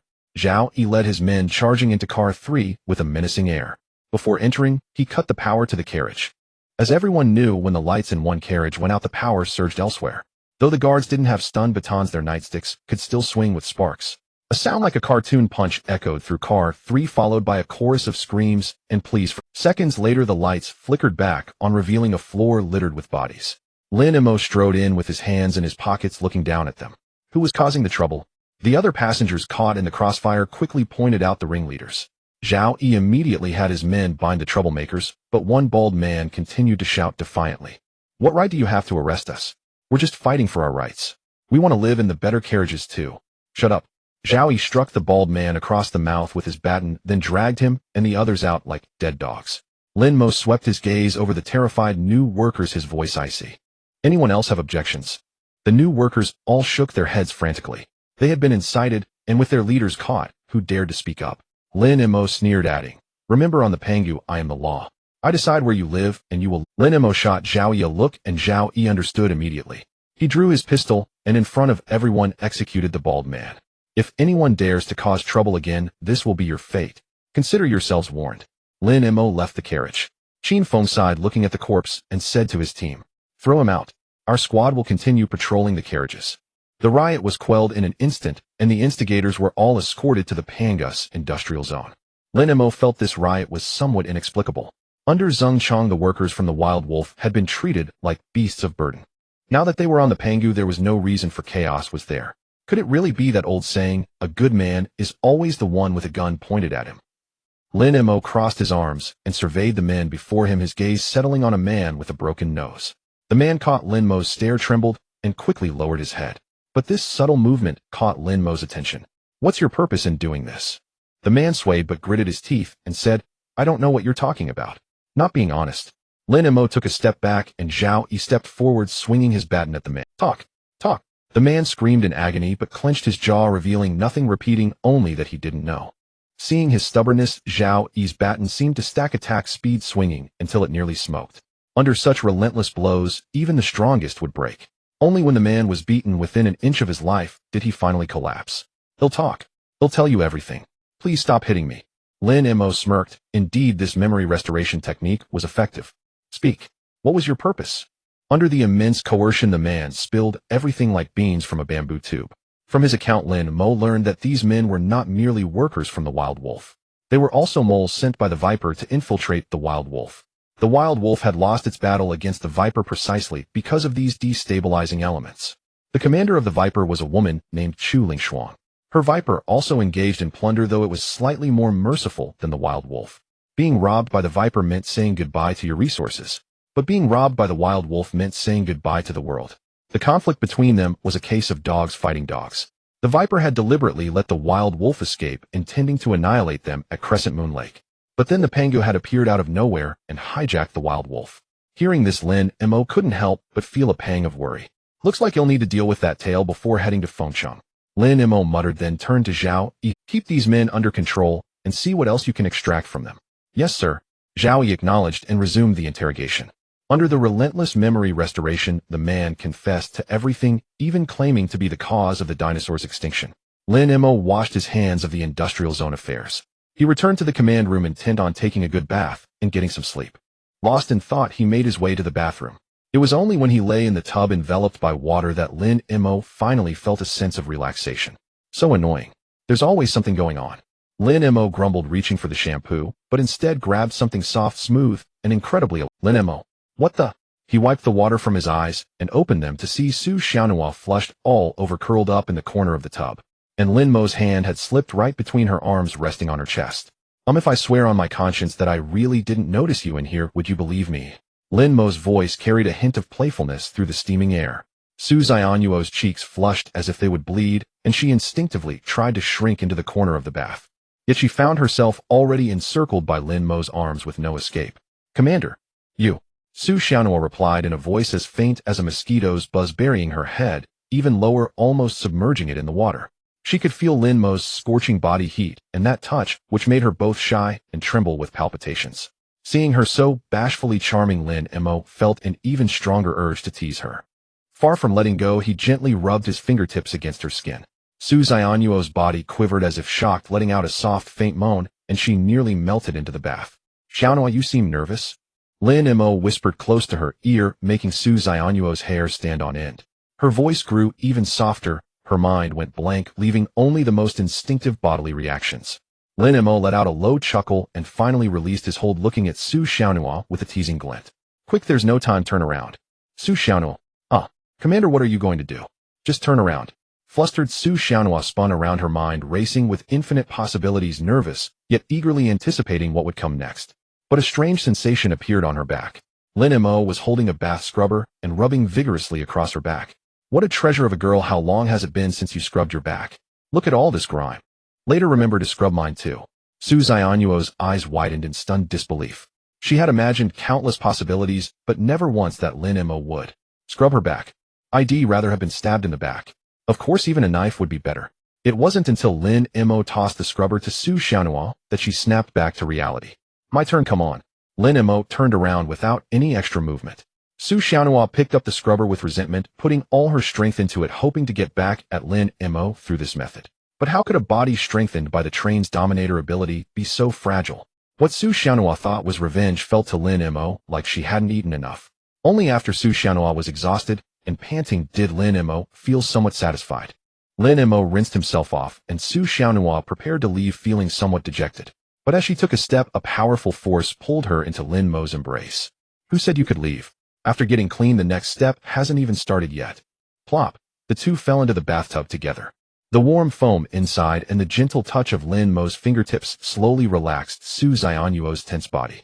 The two enjoyed this rare moment of tranquility and intimacy in the bath, occasionally broken by the sound of water or soft breaths. The air was filled with a faint fragrance and the unspoken affection between them. After an unknown length of time, the water in the bath gradually turned cold. Lin Mo was the first to rise, pulling Su Xianhua, whose cheeks were still flushed, out of the bathroom. Leaning against the headboard, Lin Mo lit a cigarette, while Su Xianhua beside him was already fast asleep. 3 days passed in the blink of an eye as the Pangu house sped across the vast and desolate land. Lin Mo still lounged in the conductor's room, playing games, occasionally getting up to stretch or check the train's various data. Su Xianhua stayed by his side, curiously watching the game screen. She would secretly observe Lin Mo's expressions while he played, watching him scratch his hair in frustration over a mistake or pump his fist in excitement after a brilliant finish. In these ordinary moments, she increasingly felt Lin Mo's authenticity. The affection surging from deep within her heart grew like spring grass, making her wish she could stay by his side forever. Finally, on the evening of the third day, Lin Mo slowly took off his headphones.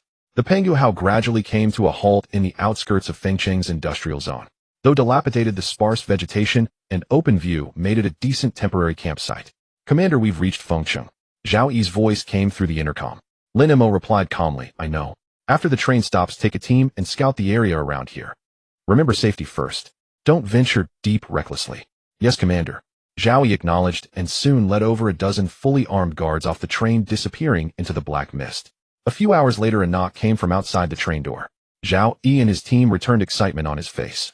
"Commander, near an abandoned gas station, we found a batch of officially issued maps." Zhao Yi seemed thrilled as he handed Lin Mo several folded maps. These marked the locations of several large shelters inside Fengcheng. "Well done." Lin Mo's gaze fell on the maps. After having the Pangu house scan them, he said to Zhao Yi, "Let's head over there first to check the situation. Get on the train quickly." The train started again, heading toward the nearest shelter marked on the map. As they entered the city, the Pangu house speed decreased. Numerous building remnants and roadblocks made their progress rough. Fortunately, the Pangu house front had strong defensive capabilities, smashing through many obstacles. An hour later, the Pangu house arrived at the coordinates of Fengcheng's first shelter. This shelter was located underground in a large sports stadium, its entrance completely sealed with reinforced concrete. The outside was piled with abandoned vehicles and sandbags, looking impregnable. However, as the Pangu house approached, they found the surroundings eerily silent, broken only by occasional low growls. "Strange, with such tight defenses, why are there no guards?" Lin Mo muttered, parking the Pangu house beside the stadium and summoning Zhao Yi. "Take a squad and come with me to check out this shelter." "What?" Zhao Yi didn't immediately agree, but said in shock, "Commander, you're going too. What's wrong?" "Can I go?" "Follow orders." Zhao Yi could only bow his head in agreement. After Lin Mo dressed properly, he followed the guard team to face this dangerous world. The team of over 40 split into 2 groups, spreading out to search both sides of the stadium. Lin Mo was the first to find an opening. After recalling Zhao Yi and the others, they entered together. As soon as they entered the stadium, a strong stench of decay and blood filled the air. Around the breach were large amounts of coagulated blood and limb remains, with more blood the deeper they went. The beam of the flashlight swept across the stadium. Lin Mo listened to the faint sounds around them and quietly warned Zhao, "Be careful, there's something inside." Zhao Yi nodded, instinctively moving closer to Lin Mo, ready to protect the commander at any moment. They followed the passage deep underground, reaching the core area of the shelter. The scene inside was even more unsettling. The pitch-black shelter held no trace of survivors, only mutated monsters. These former humans had already transformed into aberrant beasts. Some had grown sharp bone spurs, others had cracked skin, exposing their entrails, wandering among the ruins like wild animals. As the light fell upon them, all the monsters in the shelter stopped in unison, turning to stare squarely at Lin Mo and his group. Gulp. One of the team members swallowed hard, his body already trembling uncontrollably. Zhao Yi wiped the sweat from his brow. After confirming there were only about a dozen beastly humans here, he directly shouted to the guards beside him, "Charge forward and wipe them out. Anyone who retreats will be executed on the spot." Squeal. The shout broke the silence between both sides. The beasts also let out a cry and charged at Lin Mo's group. Facing these monsters, every guard's face turned pale.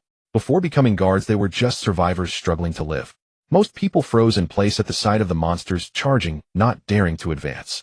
A few even screamed and ran toward the rear. Lin Mo frowned at the scene, while Zhao Yi felt his cheeks burn as he raised his shotgun. Bang! The muzzle spat fire, but what fell wasn't the monsters. It was the guards who had tried to flee. The other guards stared in shock, while Zhao Yi said coldly, "The Pangu How gives you rations better than the workers not for you to freeload. Hold the line. Anyone who dares to cower and run again, this is what you get." Zhao Yi's words sent a chill down the guards' spines. Knowing there was no escape, they steeled themselves and advanced. Those who had once been slaughtered like sheep now picked up weapons to fight back. Curses, screams, and roars filled the air with blood, flesh, and body parts splattering everywhere. Su Xianyuo's cheeks instantly turned crimson, her fingers unconsciously gripping the hem of her skirt. Yet she showed no refusal or displeasure, for if she dared. A few minutes later, when Zhao Yi chopped off the last beast's head, the battle ended. Over 20 fresh corpses lay scattered in the shelter, and the Pangu House guard team had lost 7 men. Lin Mo stood silently before the bodies for a long moment, then turned to Zhao Yi. "Cremate these bodies on the Pangu House. Record their deeds and names, and engrave them on the train cars." This wasn't just a train. It was a mobile super factory and an apocalyptic fortress. "Come on, my chief's cabin is up ahead." Price of his cowardice. As for the rest, Lin Mo addressed the surviving guards. "You all did well. As a reward, each of you gets a pack of instant noodles." The surviving guards burst into cheers, feeling that their efforts had been worthwhile. They were indeed afraid of death, but even more afraid of dying without meaning. When Lin Mo tied their lives to the honor of the Pangu, how these guards unconsciously straightened their backs. Seeing the shift in their mentality, Lin Mo smiled and said nothing. After waiting a few minutes to regroup, Lin Mo finally turned his attention to the interior of the shelter. "Let's go, we'll check inside. Best to find out why this shelter fell." Leaving the outer area, Lin Mo led the guard squad to explore deeper into the shelter. The interior was stained with blood and scattered with dismembered limbs, the stench unbearable, and from time to time the sound of retching could be heard from within the ranks. The sheer size of the shelter exceeded their imagination. After determining that there wouldn't be too much danger, Lin Mo reluctantly decided to split up for the exploration. It took half a day before Lin Mo and his team completed the initial reconnaissance and compiled all available information.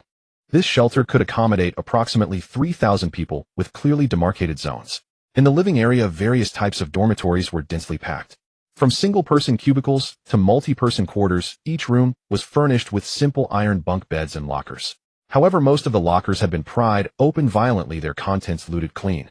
Further inside lay a rudimentary production zone with some basic assembly lines. These facilities were far inferior to those on the Apocalypse train, suggesting that these shelters were purely products of Blue Star. Additionally, the shelter housed a medical aid station equipped with crude operating tables and 4 stands. An independent air purification system and a water recycling center were also present, reflecting the meticulous planning during its construction. There was even a small nuclear power plant. Though it had ceased operation, its structure remained intact. It could be said that this simple refuge encapsulated the pinnacle of Blue Star's technological capabilities. But unfortunately, all of this had turned to dust with the fall of the shelter. After thoroughly investigating these areas, Lin Mo arrived at the core zone, the command center located in the middle. "Summon Ma Xiangyang. Have him move this control console onto the Pangu. I want to see exactly what happened in this shelter." The workers disembarked and began collecting anything useful from the shelter. With the Pangu's technology surpassing that of Blue Star and its formidable information processing capabilities, the residual data from the shelter was deciphered piece by piece, revealing the truth of the day it fell. Lin Mo opened the audio log, and a calm, deep male voice emanated. Zhao Yi and Ma Xiangyang sat in the carriage's living room listening to the recorded voice, their expressions growing increasingly grim. "The black fog grows denser. People sacrifice every day, but for the sake of human civilization, I know it's all worth it. Today we were hit by an unprecedented beast tide. The reserves have been deployed. I hope we can repel this assault. Damn it. Someone has started a riot during the beast tide. I've sent men to suppress it. They blew up Shelter No. 3's defensive wall, let the mutated beasts in, and fled in the chaos." As those words ended, a crisp gunshot rang out from the recording. What followed were the screams of humans and the sounds of being devoured, sending chills. As those words ended, a crisp gunshot rang out from the recording. What followed were the screams of humans and the sounds of being devoured, sending chills down the spines of everyone present. After listening to several more recordings and cross-referencing the written records left behind in the shelter, they finally pieced together what had transpired. On that day, while the beast tide pounded the shelter's defensive barriers, a massive riot erupted within.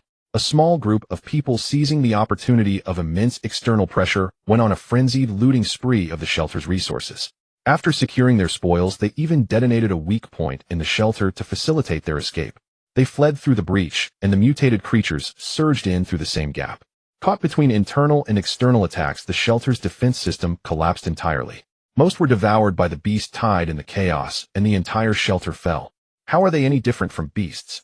Lin Mo said nothing, simply recording all the information. He genuinely admired the soldiers who dared to cover the retreat, and loathed the beasts who, even as Zhao Yi clenched his fists, disgust burning in his eyes. These scum.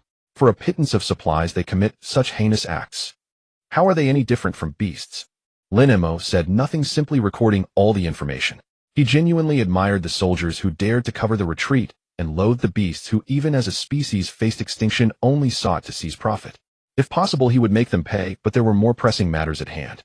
Ma Xiangyang, I'm giving you 1 day. Lead the workers to load everything usable from this shelter onto the Pangu. Yes, carriage master. Ma Xiangyang immediately acknowledged the order. Lin Mo then turned to Zhao Yi. You take the guard squad to protect them. Keep a lookout. Make sure no other survivors get close. Understood. The two left the carriage master's room together. Once outside, Ma Xiangyang grumbled, "On more work again. Day in day out, never a moment's rest." In the days that followed, Ma Xiangyang remained on the front lines, directing the workers in their collection. Batch after batch of materials was fed into the smelting furnace, and the refined metals were stored in the Pangu's cargo space. During this collection process, Lin Mo finally gathered all the materials needed for the train cannons. With a grand gesture, he even synthesized 2 of them. Commencing construction of C-Class Train Cannon X2, estimated consumption iron ingot X, 1200 copper ingot X, 600 titanium ingot X, 200. The consumption of titanium ingots pained Lin Mo considerably. These 2 cannons not only depleted the storage gifted by the system, but also consumed most of the titanium ingots acquired from the shelter. After nearly 10 minutes, 2 massive cannons began to materialize. They were composed of layered armor plates, their surfaces covered in fine heat. After nearly 10 minutes, 2 massive cannons began to materialize.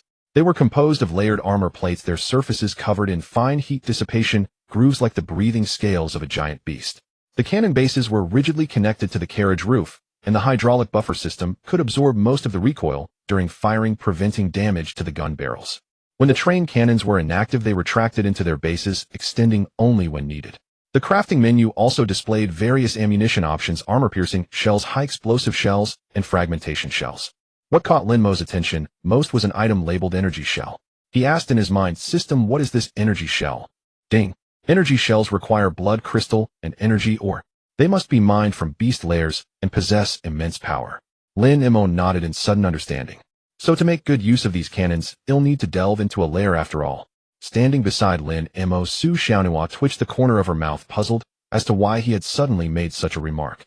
Outside, the workers toiled with fervent energy, while Lin Mo slept as usual in the carriage master's room. The next day, just after he finished breakfast, a knock came at his door. Ma Xiangyang stood at the door with dark circles under his eyes, his voice hoarse. "Carriage master, all resources from the shelter have been collected." "Well done." Lin Mo rewarded him with a plate of steak. Ma Xiangyang thanked him profusely and, satisfied, went back to sleep. As for whether Lin Mo felt any stinginess, that was out of the question. When the system gifted him the Pangu, it had also come with a stockpile of food, enough to last him several lifetimes. Nevertheless, Lin Mo had no intention of distributing the food freely. A favor too great breeds resentment. If he were to feed these survivors to their fill, the fate of the shelter would be right around the corner. After sending Ma Xiangyang off, Su Xiaonhua picked up the train's intercom microphone. "Thank you all for your contributions to the Pangu. Your efforts will be remembered. Please rest well, we will set off again tomorrow." The workers in the carriages were already fast asleep, but the Pangu's food supply was not neglected. Nutrient paste was distributed promptly, though it depleted the train's food stores. Beside the abandoned shelter sat a behemoth. Meanwhile, across the desolate wasteland of the sealed city, another apocalypse train sped along. "We're almost at the signal. Everyone stay sharp." Chu Lingshuang's eyes were bloodshot from prolonged lack of rest, but her spirit burned with even greater intensity. "Finally, I've got you. They'll make you spit out everything you've swallowed." Everyone aboard the Viper was on high alert. Like Chu Lingshuang, they were exhausted but brimming with excitement. Li Dayong, carrying a spiked club, ran over to Chu Lingshuang. "Boss, what's the plan this time? Total grab or half grab?" Li Dayong's total grab meant seizing the entire Pangu. Half grab was what they usually did. leaving the other party some supplies for sustainable exploitation. Let's get there first. We'll decide based on their strength. An hour later, Lin Mo stared nervously at the computer screen just moments away from beating Black Myth. Let's get there first. We'll decide based on their strength. An hour later, Lin Mo stared nervously at the computer screen just moments away. Got it. Now switch it back to the game. The screen flickered back, but the protagonist on screen had already turned into a wisp of monkey hair, his health bar completely drained. Lin Mo's anger flared, turning him red. He slammed the table, stood up, and grabbed the walkie-talkie. Attention, everyone. Another train is approaching us. Prepare for action. The alarm of the Pangu howled through the carriage, heralding the arrival of uninvited guests. The red dot blinking on the screen of the captain's cabin drew nearer, yet Lin Mo showed no intention of evading. This confidence stemmed from the Pangu's own performance, and even more so from the two newly activated class train cannons.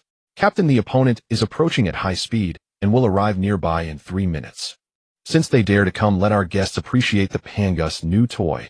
Lin Mo tapped twice on the massive screen, and the armor at the front and rear ends of the Pangu. Since they dare to come, let our guests appreciate the Pangu's new toy. Lin Mo tapped twice on the massive screen, and the armor at the front and rear ends of the Pangu's head slowly opened. Two enormous cannon barrels extended outward like a slumbering behemoth, finally awakening, revealing its ferocious fangs. The situation outside was transmitted in real time to the small televisions within the carriage. The originally panicked crew of the Pangu, upon seeing these two massive train cannons, erupted into cheers. An intangible pressure instantly enveloped this desolate wilderness. Chu Lingshuang sensed that the Pangu had not moved and frowned slightly, muttering, "Something's off. They seem to be deliberately waiting for us here."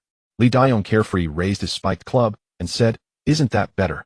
Boss, we've hit the jackpot." Chu Lingshuang glanced at this simple-minded brute, too lazy to explain, but the Pangu made the first boom. A deafening roar echoed. Even inside the Pangu's head, Lin Mo and the others could feel a slight tremor in the vehicle. The shell tore through the air, trailing a long tail of flame, flying straight towards a cluster of abandoned buildings 1,000 meters away. Chu Lingshuang saw the flash before hearing the sound. Two massive fireballs erupted abruptly dozens of meters beside the Viper. Surrounding rubble and rebar mixed with earth shot into the sky. The shockwave nearly overturned the carriages behind the Viper. Chu Lingshuang's face turned pale as she watched the explosions on either side, a wave of palpitation washing over her. The sharpness and excitement she initially carried dissipated significantly. In that instant, she even thought the opponent intended to open fire directly and destroy the Viper.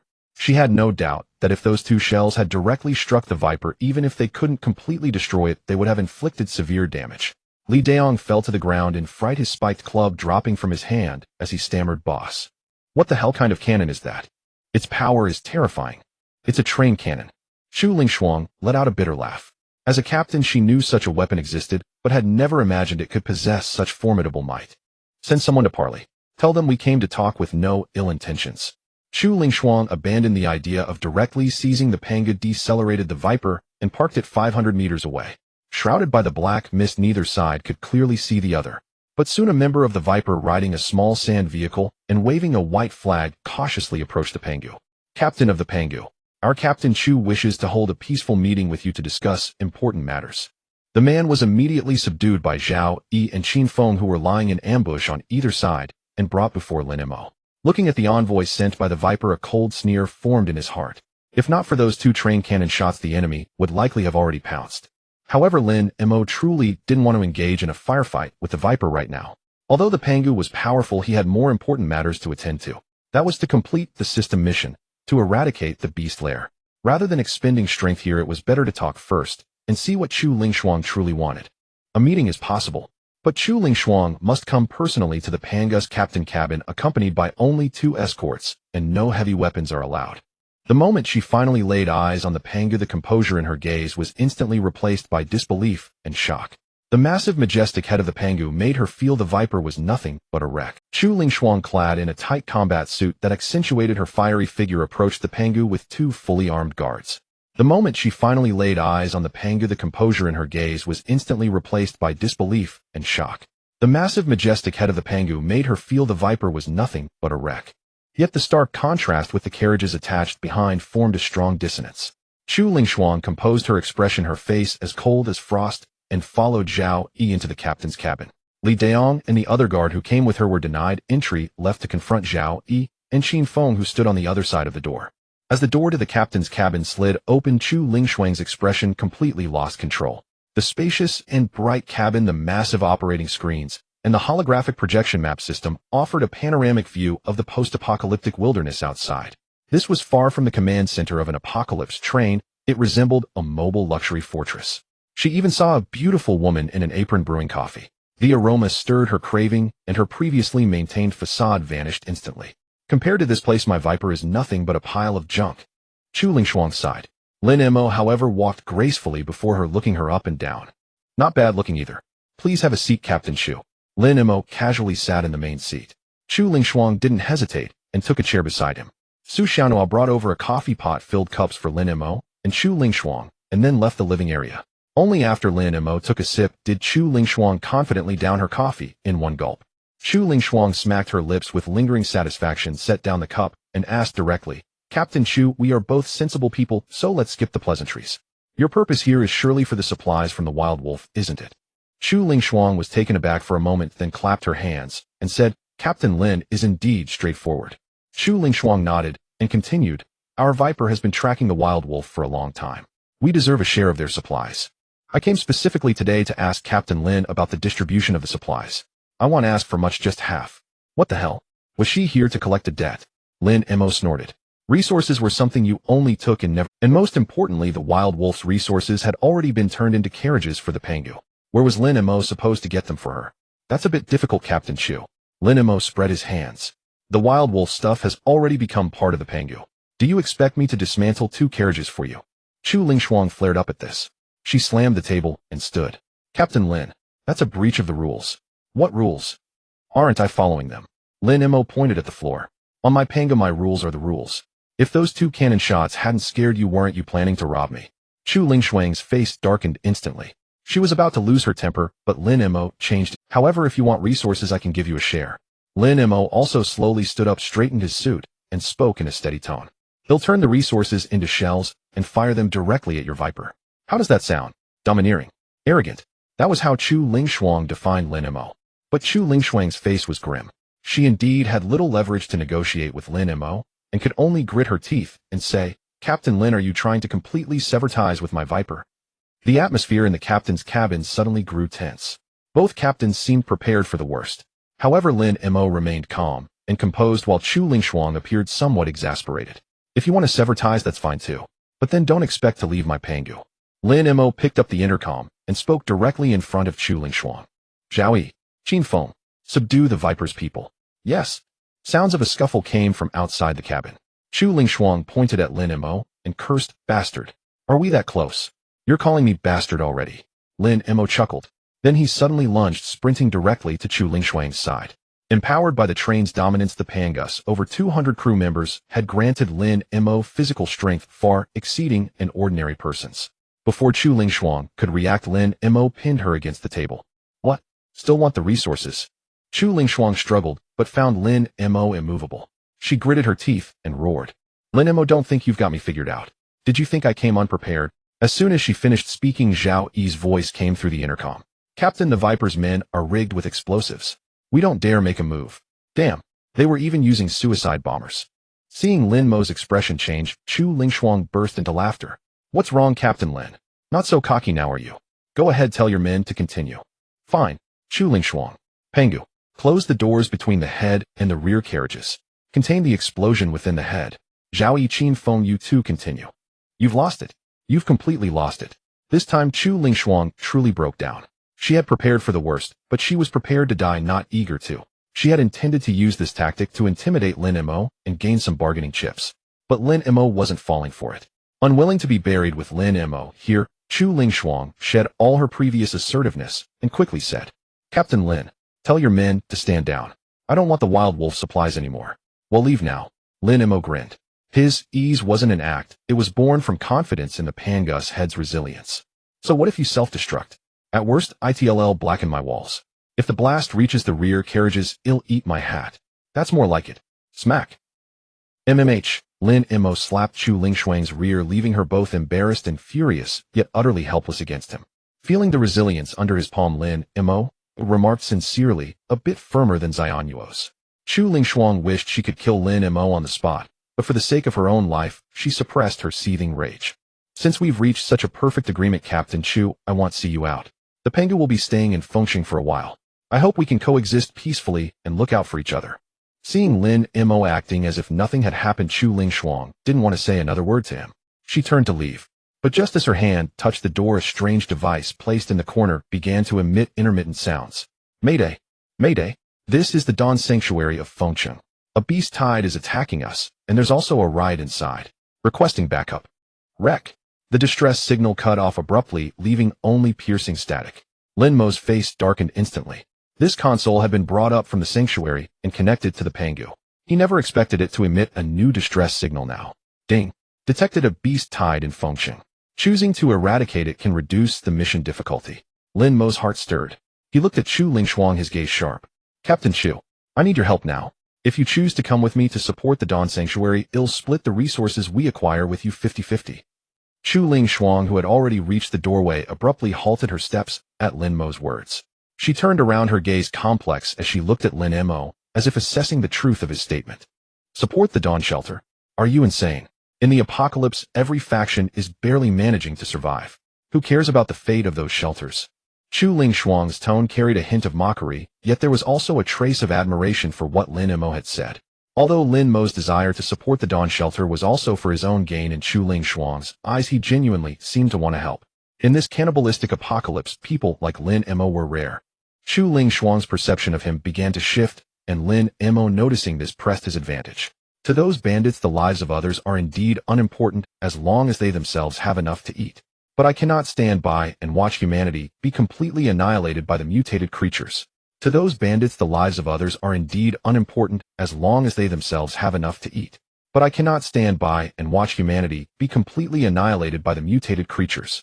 But in the center of the nest I saw a big one. Zhao Yi wiped the sweat from his brow. It's the size of a 3-story building and looks like a giant spider. Her demeanor guard. If you dare to play me, even if the Pangu is powerful, my viper is no pushover. A confident smile curled at the corner of Lin Mo's mouth.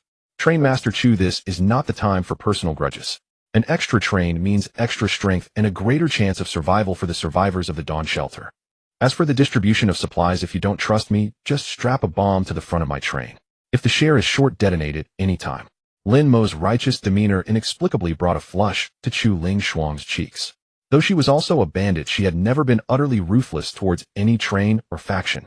At times, she would even lend a hand to others in danger in exchange for supplies. It might not sound like much, but in the apocalypse, Chu Lingshuang was considered quite humane. Fine. Chu Lingshuang gritted her teeth, finally convinced. They'll go with you. I hope you keep your promise. Lin Mo shook hands with Chu Lingshuang, and Su Xiaonhua promptly relayed the coordinates to her. Notify the entire train. Battle stations. Target Dawn Shelter. Full speed ahead. Lin Mo immediately gave the order, then instructed Chu Lingshuang, stay close to me. The road ahead might be rough. Got it. Chu Lingshuang returned to the Viper and quickly issued the same commands. The two steel behemoths, one behind the other, adjusted their course and sped towards the coordinates of the Dawn Shelter. The Pangu led the way, its massive body churning up clouds of dust, with the Viper following closely behind. However, the wasteland of the apocalypse was never peaceful. After about half an hour of travel, the Pangu's radar let out another piercing alarm. At the same time, a strange black patch appeared on the distant horizon. At first it was just a line, then the line gradually thickened. A low rumble came from ahead, like countless war drums beating simultaneously, making one's heart tremble. Train Master. It's a medium-scale beast tide. The numbers are incalculable. Su Xianyuo's voice trembled slightly. Lin Mo took a deep breath, his body trembling slightly from tension and excitement. It was the first time he had reacted this way. Ignore them.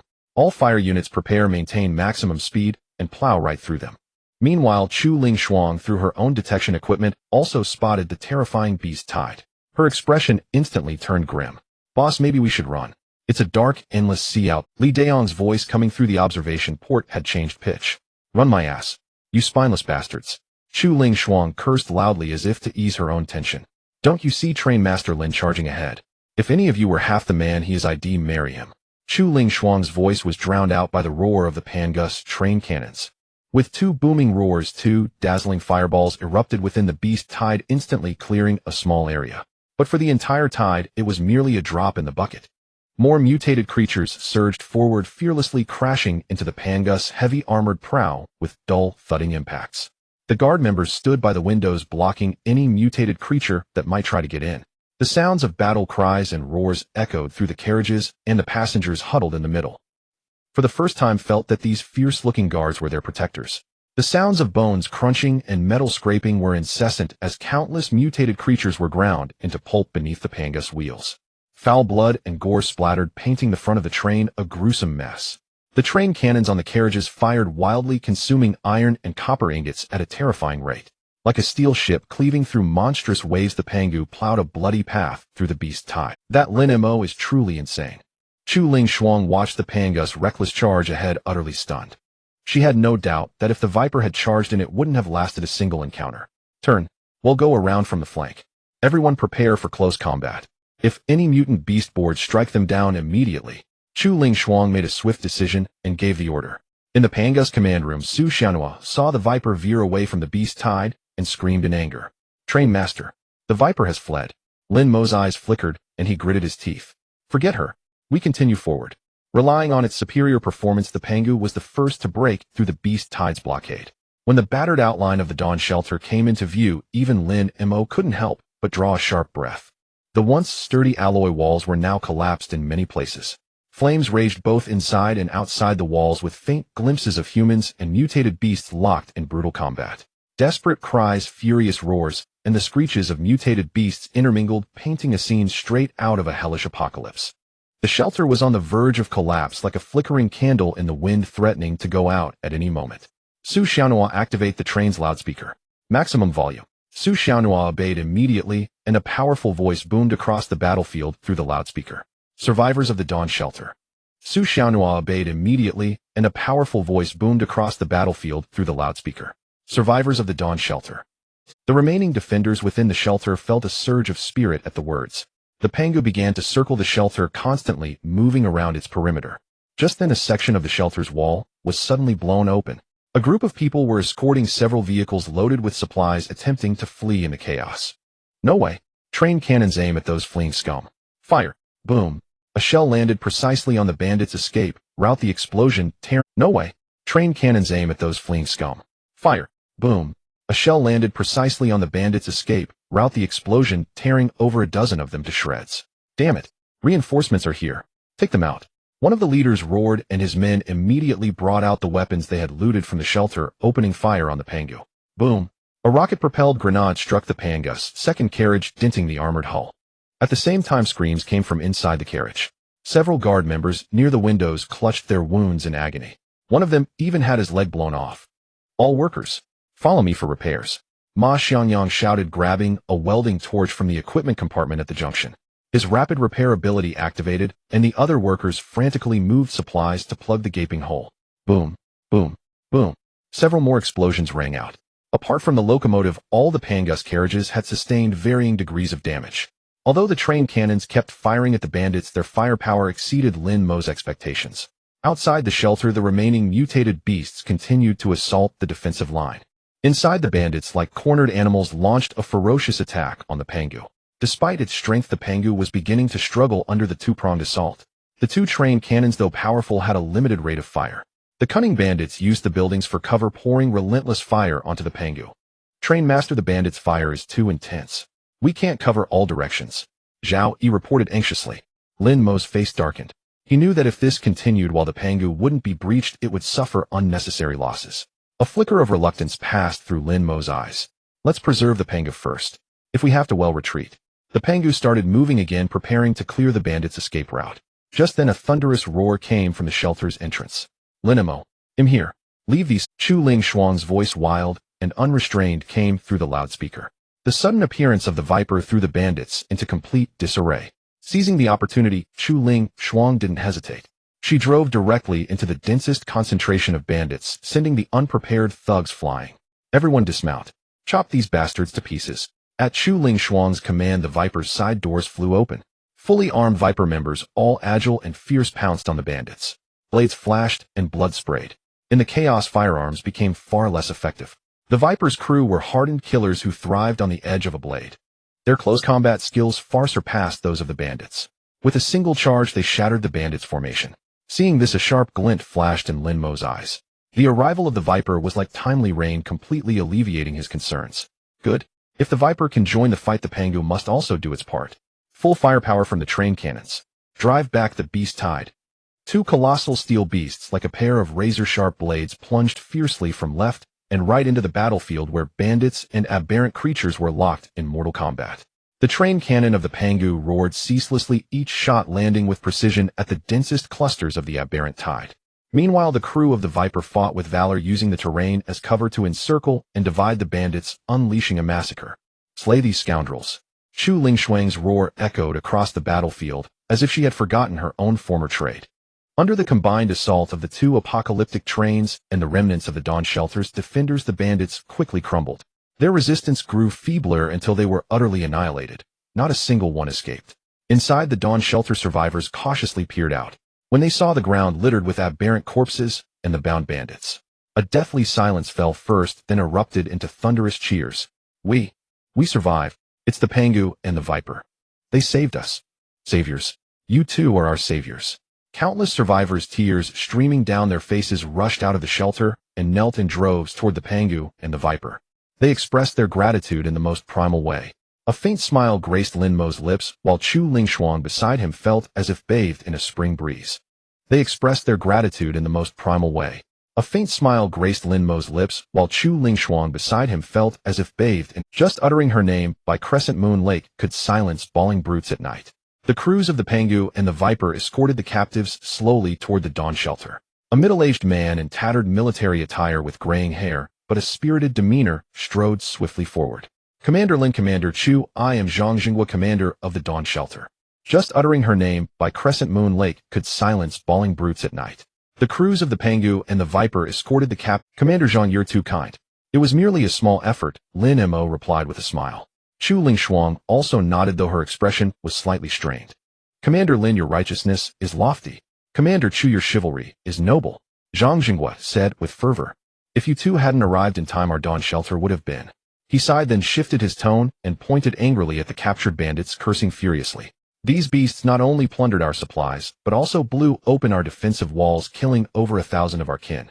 They don't deserve to be called human.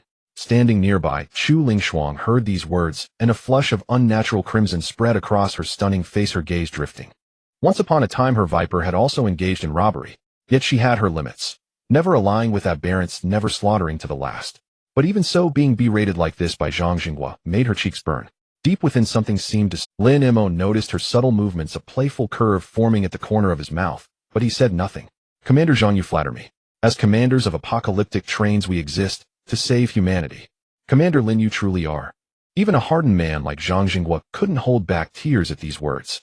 He gripped Lin Mo's hand tightly and spoke from the heart. It's fortunate that humanity has people of great righteousness like Commander Lin and Commander Chu. I firmly believe we will overcome these trials. Chu Lingshuang watched the emotional Zhang Jinghua and wished the ground would swallow her. She coughed awkwardly and said to him, Commander Zhang, let's set this aside for now. Let's go inside and discuss the current situation in Fengqing. Right, please come in. Under Chen Wei's guidance, Lin Mo and Chu Lingshuang entered the shelter's command room. The interior was much like the shelters Lin Mo had explored before, with clearly demarcated zones. Facing this catastrophe, Blue Star had not simply resigned to fate. Whether the mysterious apocalyptic trains were humanity's last hope or honey-coated poison remained unknown to all. To avoid putting all eggs in one basket, the nations of Blue Star burned their last embers of brilliance. Shelters were constructed in every city. Fengqing had 5 shelters in total. For a city of 1,000,000, 5 shelters meant most could only await. The Dawn Shelter's capacity was 3,000 with clearly defined zones. To prevent civilization from perishing in this apocalypse, the shelter stored numerous cultural relics and books. Alas, the shelter had suffered devastating blows from this calamity. The treasures, symbolizing civilization's brilliance, turned to ash in the flames like the flickering candle of human civilization itself. Sigh. Lin Mo sighed, and Zhang Jinghua, who received them, spoke with sorrow. Fengqing's 5 large shelters fell one by one. As the last shelter in Fengqing, the Dawn Shelter now has fewer than 350 people left. Chu Lingshuang secretly wiped a tear, struggling to compose herself, and asked Zhang Jinghua, Commander Zhang, what are your plans for the Dawn Shelter next? What else can we do? Zhang Jinghua slumped weakly onto a piece of rubble. There's no way out. Most of the shelter's facilities are damaged. We can only stay here and await death, either devoured by mutated creatures or transformed within a week. You are the benefactors of our Dawn shelter, and I shouldn't ask for more. But you've seen the shelter's plight yourselves. I'm at my wit's end. You are the benefactors of our Dawn shelter, and I shouldn't ask for more. But you've seen the shelter's plight yourselves. I'm at my wit's end. Zhang Jinghua knocked his head heavily on the ground, blood streaming from his forehead. I beg you to take a group of people away. My soldiers and I can give up our spots. Take as many survivors as you can. These words shook Lin Mo to his core. He had never imagined that even at humanity's last gasp such idealists still existed. Commander Zhang, get up. What are you doing? Lin Mo swiftly helped Zhang Jinghua to his feet, brushing. They'll take everyone useful from the Dawn shelter. But Brother Zhang, I'll need to move some supplies from the shelter as well. After all, I need enough carriages and weapons to carry and protect you all. Zhang Jinghua nodded with excitement, but Chu Lingshuang was displeased. Hey, are you forgetting about me? Chu Lingshuang stepped forward. Brother Zhang, my Viper can also take your people in. The shelter may be gone, but we're still here. Good, good, good. Zhang Jinghua exclaimed 3 times. In his eyes, Lin Mo and Chu Lingshuang seemed to radiate light. Of course, to the two commanders, Zhang Jinghua was no different. They reached an agreement swiftly, and both the Pangu and the Viper dispatched personnel to help tally the Dawn shelter's goods and headcount. This haul was Lin Mo's largest yet. Since the Dawn shelter's supplies had barely been looted, the bandits were intercepted midway by Lin Mo and Chu Lingshuang. Watching the cargo being loaded, Lin Mo invited Zhang Jinghua and Chu Lingshuang to his command car. Upon entering, Zhang Jinghua was as awestruck as Chu Lingshuang had been, but having weathered many storms, he soon calmed down. The tension between Chu Lingshuang and Lin Mo had eased, and he honored their agreement to split the spoils evenly. With shared interests and newfound camaraderie, the earlier hostility faded. The 3 sat around a tea table. Su Xiaonhua served tea and left the room. Seizing the moment, Lin Mo set down his cup. Brother Zhang, there's something I need to ask you. Zhang Jinghua nodded earnestly. Commander Lin, please speak. I heard there's a small aberrant nest in Fengcheng. Is that true? I plan to destroy it and eliminate this festering threat for Fengcheng. Zhang Jinghua and Chu Lingshuang gaped, their regard for Lin Mo rising even higher. A flash of delight crossed Zhang Zingguo's eyes, but it was quickly replaced by deep concern. Commander Lin's such resolve is a blessing for all survivors in Fengcheng. But it's not that simple. Zhang Jinghua fretted. Though it's called a small nest, a nest and a beast tide are entirely different. A beast tide is more like migration or hunting of mutated creatures, but a nest harbors powerful individuals among them. Dealing with it is on a whole different level from handling a beast tide. Moreover, Zhang Jinghua clenched his fists, eyes reddening. The bandit factions in Fengcheng are deeply entrenched. They treat the nest as their own treasure trove. Once an apocalyptic train tried to clear the nest, but the bandits attacked from behind, pincering them with the... That train was worn down and destroyed. Chu Lingshuang could no longer contain her fury, slamming the table. Are these people utterly shameless? What do they gain from this? Just for some supplies. Lin Mo shot Chu Lingshuang a glance, as if to say, you have the nerve to criticize others. Chu Lingshuang clenched her fists, implying that while she too was a bandit, she had her code. So Lin Mo said slowly, a resolute glint in his eyes. To destroy the nest, we must first crush all these troublesome flies in Fengcheng.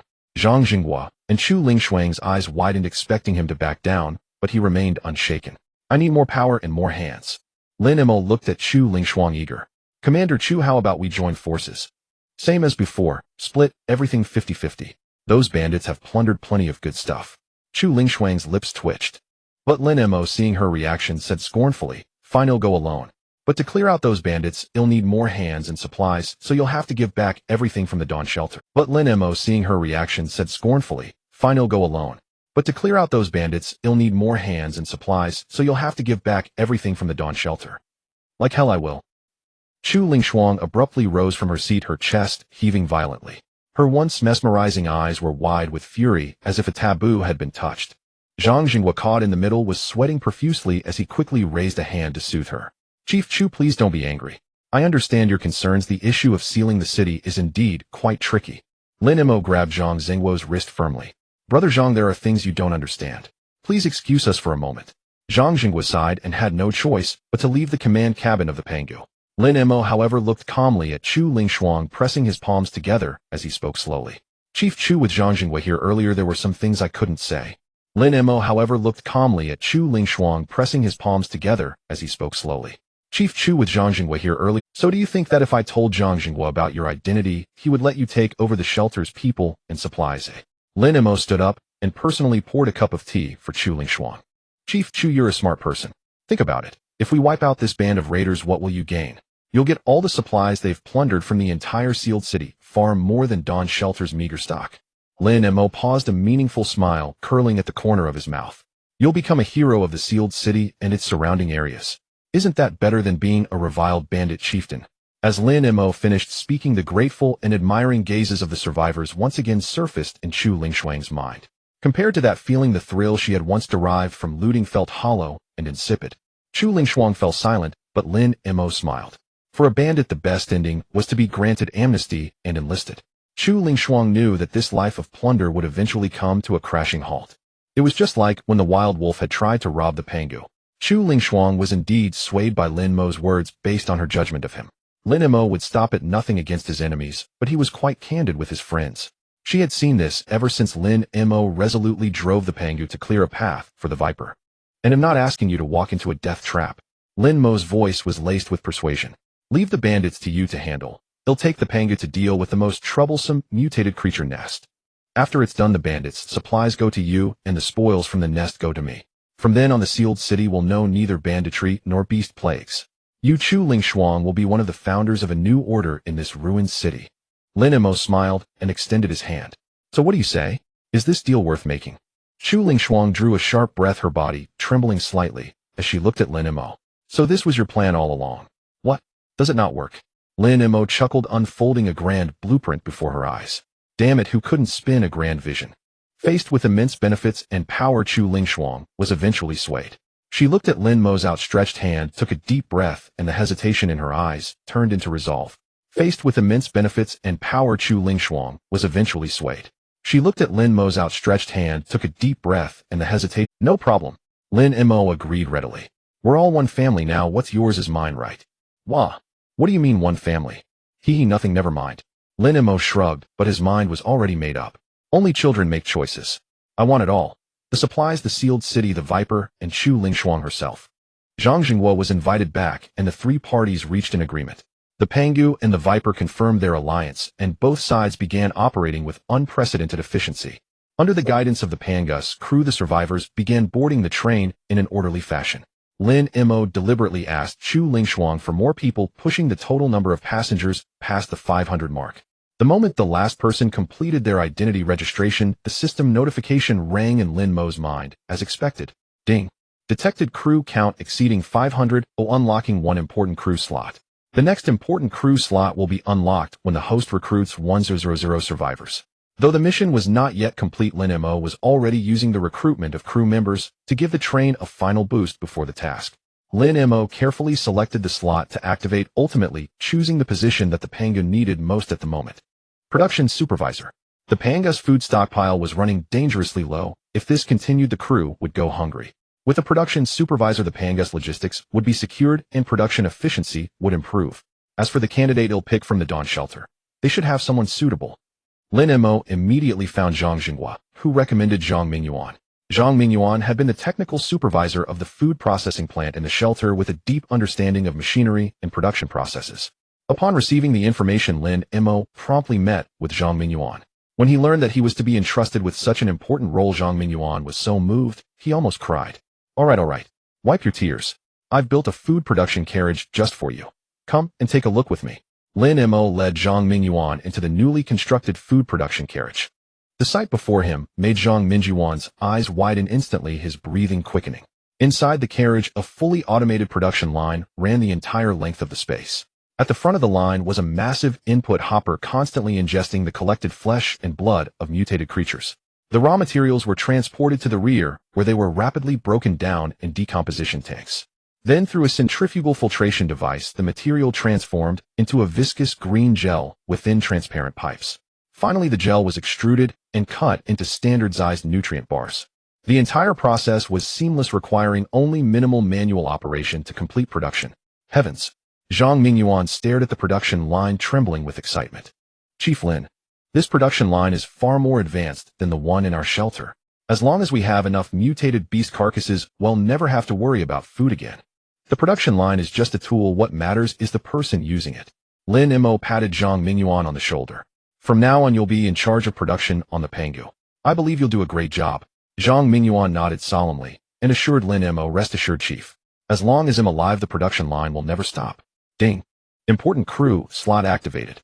Train Production Supervisor Zhang Mingyuan Production Supervisor Abilities Unlocked Rapid Production rank ability. Increases production line speed by 100 cooldown 7 days resourcefulness reduces production material cost by 20 train dominator effect triggered host awakens abilities rapid production resourcefulness with the new important crew member unlocked new abilities were added.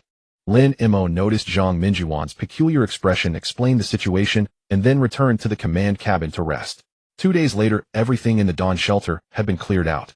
Ma Xiangyang had performed his task admirably though his hands never stopped moving and neither did his mouth. Listening to Ma Xiangyang's report, Lin Mo felt like a mouse that had fallen into a rice jar overwhelmed with happiness. Chief, this time we've harvested 200 units of iron ingots, 130 units of copper ingots, and 500 units of titanium ingots. Besides these three, there are also 200 units of high polymer materials and 300 units of polymers. There's so much stuff we can't even load it all onto the train. Lin Mo waved his hand. No problem. If it can't be loaded, let it become part of the train itself. Build 2 new Kraid carriages, upgrade all existing carriages to Kraid, and use the remaining materials to make weapons. A massive amount of materials was consumed, but Lin Mo didn't feel a pang of regret. The Pangu was his, all these materials were being used for his own benefit. What was there to lament? Ding. Kraid carriage construction complete. Ding. Carriage upgrade complete. All carriages have been upgraded to Kraid. Due to increased carriage strength, the Pangu's maximum speed has increased to 120 km/h. Ding. Successfully produced pistols 10, shotguns 5, RPG launchers 2. Ding. Produced 92 type pistol rounds 0 shotgun, shells 1 rockets 20. Previously, the Pangu's guard force was primarily equipped with a few firearms obtained by Lin Mo from the system, with most members still relying on cold weapons. But now with the mass production of firearms, the Pangu's armed strength had instantly transitioned from the age of cold weapons to the age of hot weapons. Zhao Yi quickly organized the guard force for re-equipment and training. Squad leaders based on their usual performance were all issued firearms, dramatically boosting the entire team's combat effectiveness. Especially among the newly joined survivors, there were quite a few soldiers, and these individuals immediately elevated the Pangu's combat capability to a new level, whether it was logistics, weaponry, or the Pangu's own strength. Under Lin Mo's command, everything had reached an unprecedented peak. This was the limit Lin Mo could currently achieve, and he believed he was ready to set out to eradicate the mutated creature nest. After 2 days of refitting, both the Pangu and the Viper emerged from their gains looking brand new. The transformation of the Pangu was nothing short of earth-shattering. Its once somewhat slender body had been replaced with a class carriage, the turret emitting a deep hum as it rotated. The brand new equipment adorning the guards was a testament to Lin Mo's current strength. The same was true for the Viper on the other side. Although the Viper had not upgraded its locomotive from class to class, it had been fitted with additional armor. Having witnessed the train cannon on the Pangu, Chu Lingshuang decided she needed some heavy firepower as well. Though she couldn't match the Pangu's extravagance, she managed to install 2 heavy vehicle-mounted machine guns at the front. Beyond that, Chu Lingshuang also distributed a large amount of resources to arm her subordinates. Her crew were high in morale, their eyes burning with flames of vengeance and ambition for achievement. As the appointed time arrived, the Pangu and the Viper roared back to life. They no longer traveled side by side, but shot off like 2 unsheathed swords, each heading toward a different battlefield. Be careful, Commander Chu. Don't let those petty thieves scratch your newly upgraded prized ride.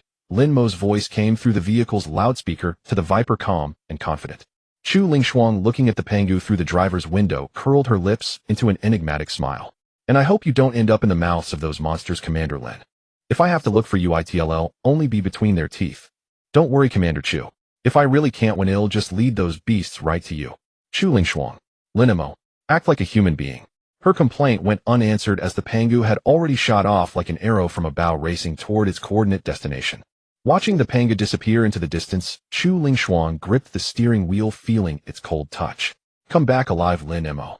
The Viper then turned and silently slipped into the abandoned city streets. Following the general direction provided by Zhang Jinghua, they began searching for the bandits' hideout. In a large supermarket in Fengxing, within a civil air defense shelter in the underground parking lot, a group of fierce-looking men had gathered. Behind them were dozens of modified vehicles, and at the center of the crowd stood a burly man with a face full of trembling flesh. Useless. A bunch of useless trash. Sent to rob a shelter, and they all get wiped out. The speaker was the leader of the Divine Eagle Gang, within Fengxing, known by the alias Black Hand. The underlings were terrified by Black Hand's rage. One of them stammered, "We couldn't help it, boss. Who knew the Dawn shelter could call in 2 apocalypse trains?" "I know that. Black Hand kicked the speaking underling to the ground. Now you need to figure out how to save face. This can't end here, or how am I supposed to rule this turf? The underlings were left speechless. The mobility of an apocalypse train meant that even if it couldn't win, it could always escape. But just as Black Hand was at a loss, someone rushed in, urgently shouting, "Boss, an apocalypse train has entered our territory. Seems like it's looking for our position." "Good." Black Hand slapped his thigh and stood up excitedly. "I was worried they'd run, but they've walked right into the trap." Driving their modified vehicles and carrying weapons, they surged from every hidden corner, slowly encircling the Viper. Driving their modified vehicles and carrying weapons, they surged from every hidden corner, slowly encircling the Viper. On the other side, as the Pangu pressed forward, the surroundings grew increasingly eerie. Normal vegetation had vanished entirely, replaced by an unknown black slime covering the ground. A foul stench filled the air, nauseating even through the carriage. Ding! Detected numerous mutated creatures ahead. Finally here, through the porthole, Lin Mo could see a massive black silhouette faintly visible deep within the fog-shrouded park. A thick, bloody wind surged from the cave entrance. Even through the thick windows, a primal fear gripped their souls. "Zhao," Lin Mo said calmly into the intercom. "Take a few people and scout the area. I need to know what's in there. Remember safety first." "Yes, Command." "Take a few people and scout the area. I need to know what's in there. Remember safety first." "Yes, Command." To those bandits, the lives of others are indeed unimportant as long as they themselves have enough to eat. But I cannot stand by and watch humanity be completely annihilated by the mutated creatures. Mo, his voice laced with suppressed shock. "Commander, the situation is very bad." "Speak." "Around the nest, there are countless insect-level mutated creatures. But in the center of the nest I saw a big one." Zhao Yi wiped the sweat from his brow. "It's the size of a 3-story building and looks like a giant spider. It has no eyes, just a huge mouthpart. But it's definitely bigger than anything we've ever faced." Lin Mo was silent for 2 seconds, then took a deep breath and sat down on the sofa. "So what danger level do you think that mutated creature is, eh?" Zhao Yi swallowed hard and said bluntly, "It should be bear level." In the apocalypse, the danger levels of mutated creatures were clearly defined. They were insect level, wolf level, bear level, dragon level, and catastrophe level. Insect level were weak, but numerous. A single one posed little threat, but their overwhelming numbers could destroy cities. Wolf level were fewer than insect level, but larger and more dangerous, forming the backbone of beast tides. The Pangu led the way, its massive body churning up clouds of dust, with the Viper following closely behind. However, the wasteland of the and bear-level beasts were inevitably accompanied by hordes of insect-level and wolf-level creatures, making them a formidable problem. Dragon-level beasts could wipe out an entire city's human population, virtually unstoppable by Earth's forces. Catastrophe level could devastate an entire region or even a small nation. Upon hearing this, Lin Mo's voice grew noticeably heavier. "Are you sure it's bear level?" "Positive." It was too conspicuous among the swarm. The cabin fell into dead silence. All the current management of the Pangu turned pale. "Should we retreat, Commander?" Ma Xiangyang asked nervously, his voice trembling. Lin Mo looked at him, causing Ma Xiangyang to shrink back, head down, unable to meet his eyes. "Retreat? Have you forgotten why we came here?" Lin Mo's voice was resolute as he pointed toward the nest. "So what if it's bear level? We'll take it on. Everyone get to your stations. We're going to say hello to that spider." The others were about to leave, but Zhang Mingyuan, attending his first meeting, suddenly raised his hand. "Wait, Commander, I have something to say." Lin Mo looked at him coldly. "What? Do you have a problem?" "No. I wouldn't dare." Zhang Mingyuan quickly waved his hands and explained. "It's just that I see you're determined to destroy the nest, and I happen to have some ideas. Would you like to hear them?" Lin Mo agreed, and Zhang Mingyuan began sharing the intelligence he had obtained from the shelter. "Ignore them. All fire units prepare, maintain maximum speed, and plow right through them." Meanwhile, Chu Ling Shuang, through her own detection equipment, also spotted the terrifying. Many had died, but much intelligence had been gathered. After he finished explaining his plan, even Lin Mo was surprised. "All right, well, do it your way. Everyone go back and mobilize your people. Especially you, Ma Xiangyang. You're crucial to this battle." "Yes." But when he stood before the workers, his expression shifted abruptly. He raised a hammer and shouted to them, "Everyone, breath, im doom." But when he stood before the workers, his expression shifted abruptly. He raised a hammer and shouted to them. Foul blood and gore splattered, painting the front of the train a gruesome mess. The train cannons on the carriages fired wildly, consuming iron and copper ingot. Seeing their reaction, Ma Xiangyang chuckled lightly. "What? Scared?" The workers exchanged glances, and one of them spoke up. "Master Ma, you can't blame us. That's a bear-level beast. Would be walking to our deaths." "So what?" Ma Xiangyang looked at the man. "So we run." "Even if we run, where would we go? The black mist has already engulfed Earth. There's no turning back." Ma Xiangyang's gaze swept over them, filled with determination. Let me tell you all now, in this mission to destroy the nest, we workers are the main force. Anyone who falters today, they'll skin them alive. His words stunned everyone. Someone immediately stood up and roared in complaint. Why us? What are the Pangus guards for? Ma Xiangyang sneered and pointed at the complainer. Throw him off. With a dull thud of the closing door, the man's screams abruptly ceased. The others who wanted to voice their opinions fell silent. Ma Xiangyang found a chair and sat down, his tone softening slightly, but his words still carried weight. Everyone stop looking to others to save you. We workers have our own strength. There are no saviors, and we don't rely on gods or emperors. To create our own safety, we must rely on ourselves. This task today can only be done by us workers. Fear is normal, but courage is also human. Ma Xiangyang's voice echoed through the carriage. Sometimes calmness stirs the soul more than fervor. After a few seconds of silence, someone willing to face death stood up, raising his hammer and shouting. Let those mutated freaks see the might of us workers. For humanity, for the Pangu, tear down its nest. Roars of fury ignited the bloodlust of the workers. They might not have been soldiers, but they were survivors of the apocalypse, avengers of their destroyed homes. In that moment, their hammers and wrenches seemed to transform into the sharpest weapons. The earth remained pitch black, yet human courage blazed like a beam of sunlight piercing through the dark mist. Lin Mo stood before the massive operating screen, a near-maniacal excitement gleaming in his eyes. Su Xiaonhua brought over a plate of sliced apples. Lin Mo stretched out an arm and pulled her into his embrace. Are you scared? Not at all. Su Xiaonhua blinked her big watery eyes. I trust the wagon commander. Lin Mo let out a sly chuckle and patted the operating screen. You trust me, and I trust my Pangu. Separate the engine from the carriages. It's time I see just how much power the unburdened Pangu can unleash. Ding. Carriage separation of Pangu complete. Pangu is accelerating, current speed 500 km/h. Charge. Vroom.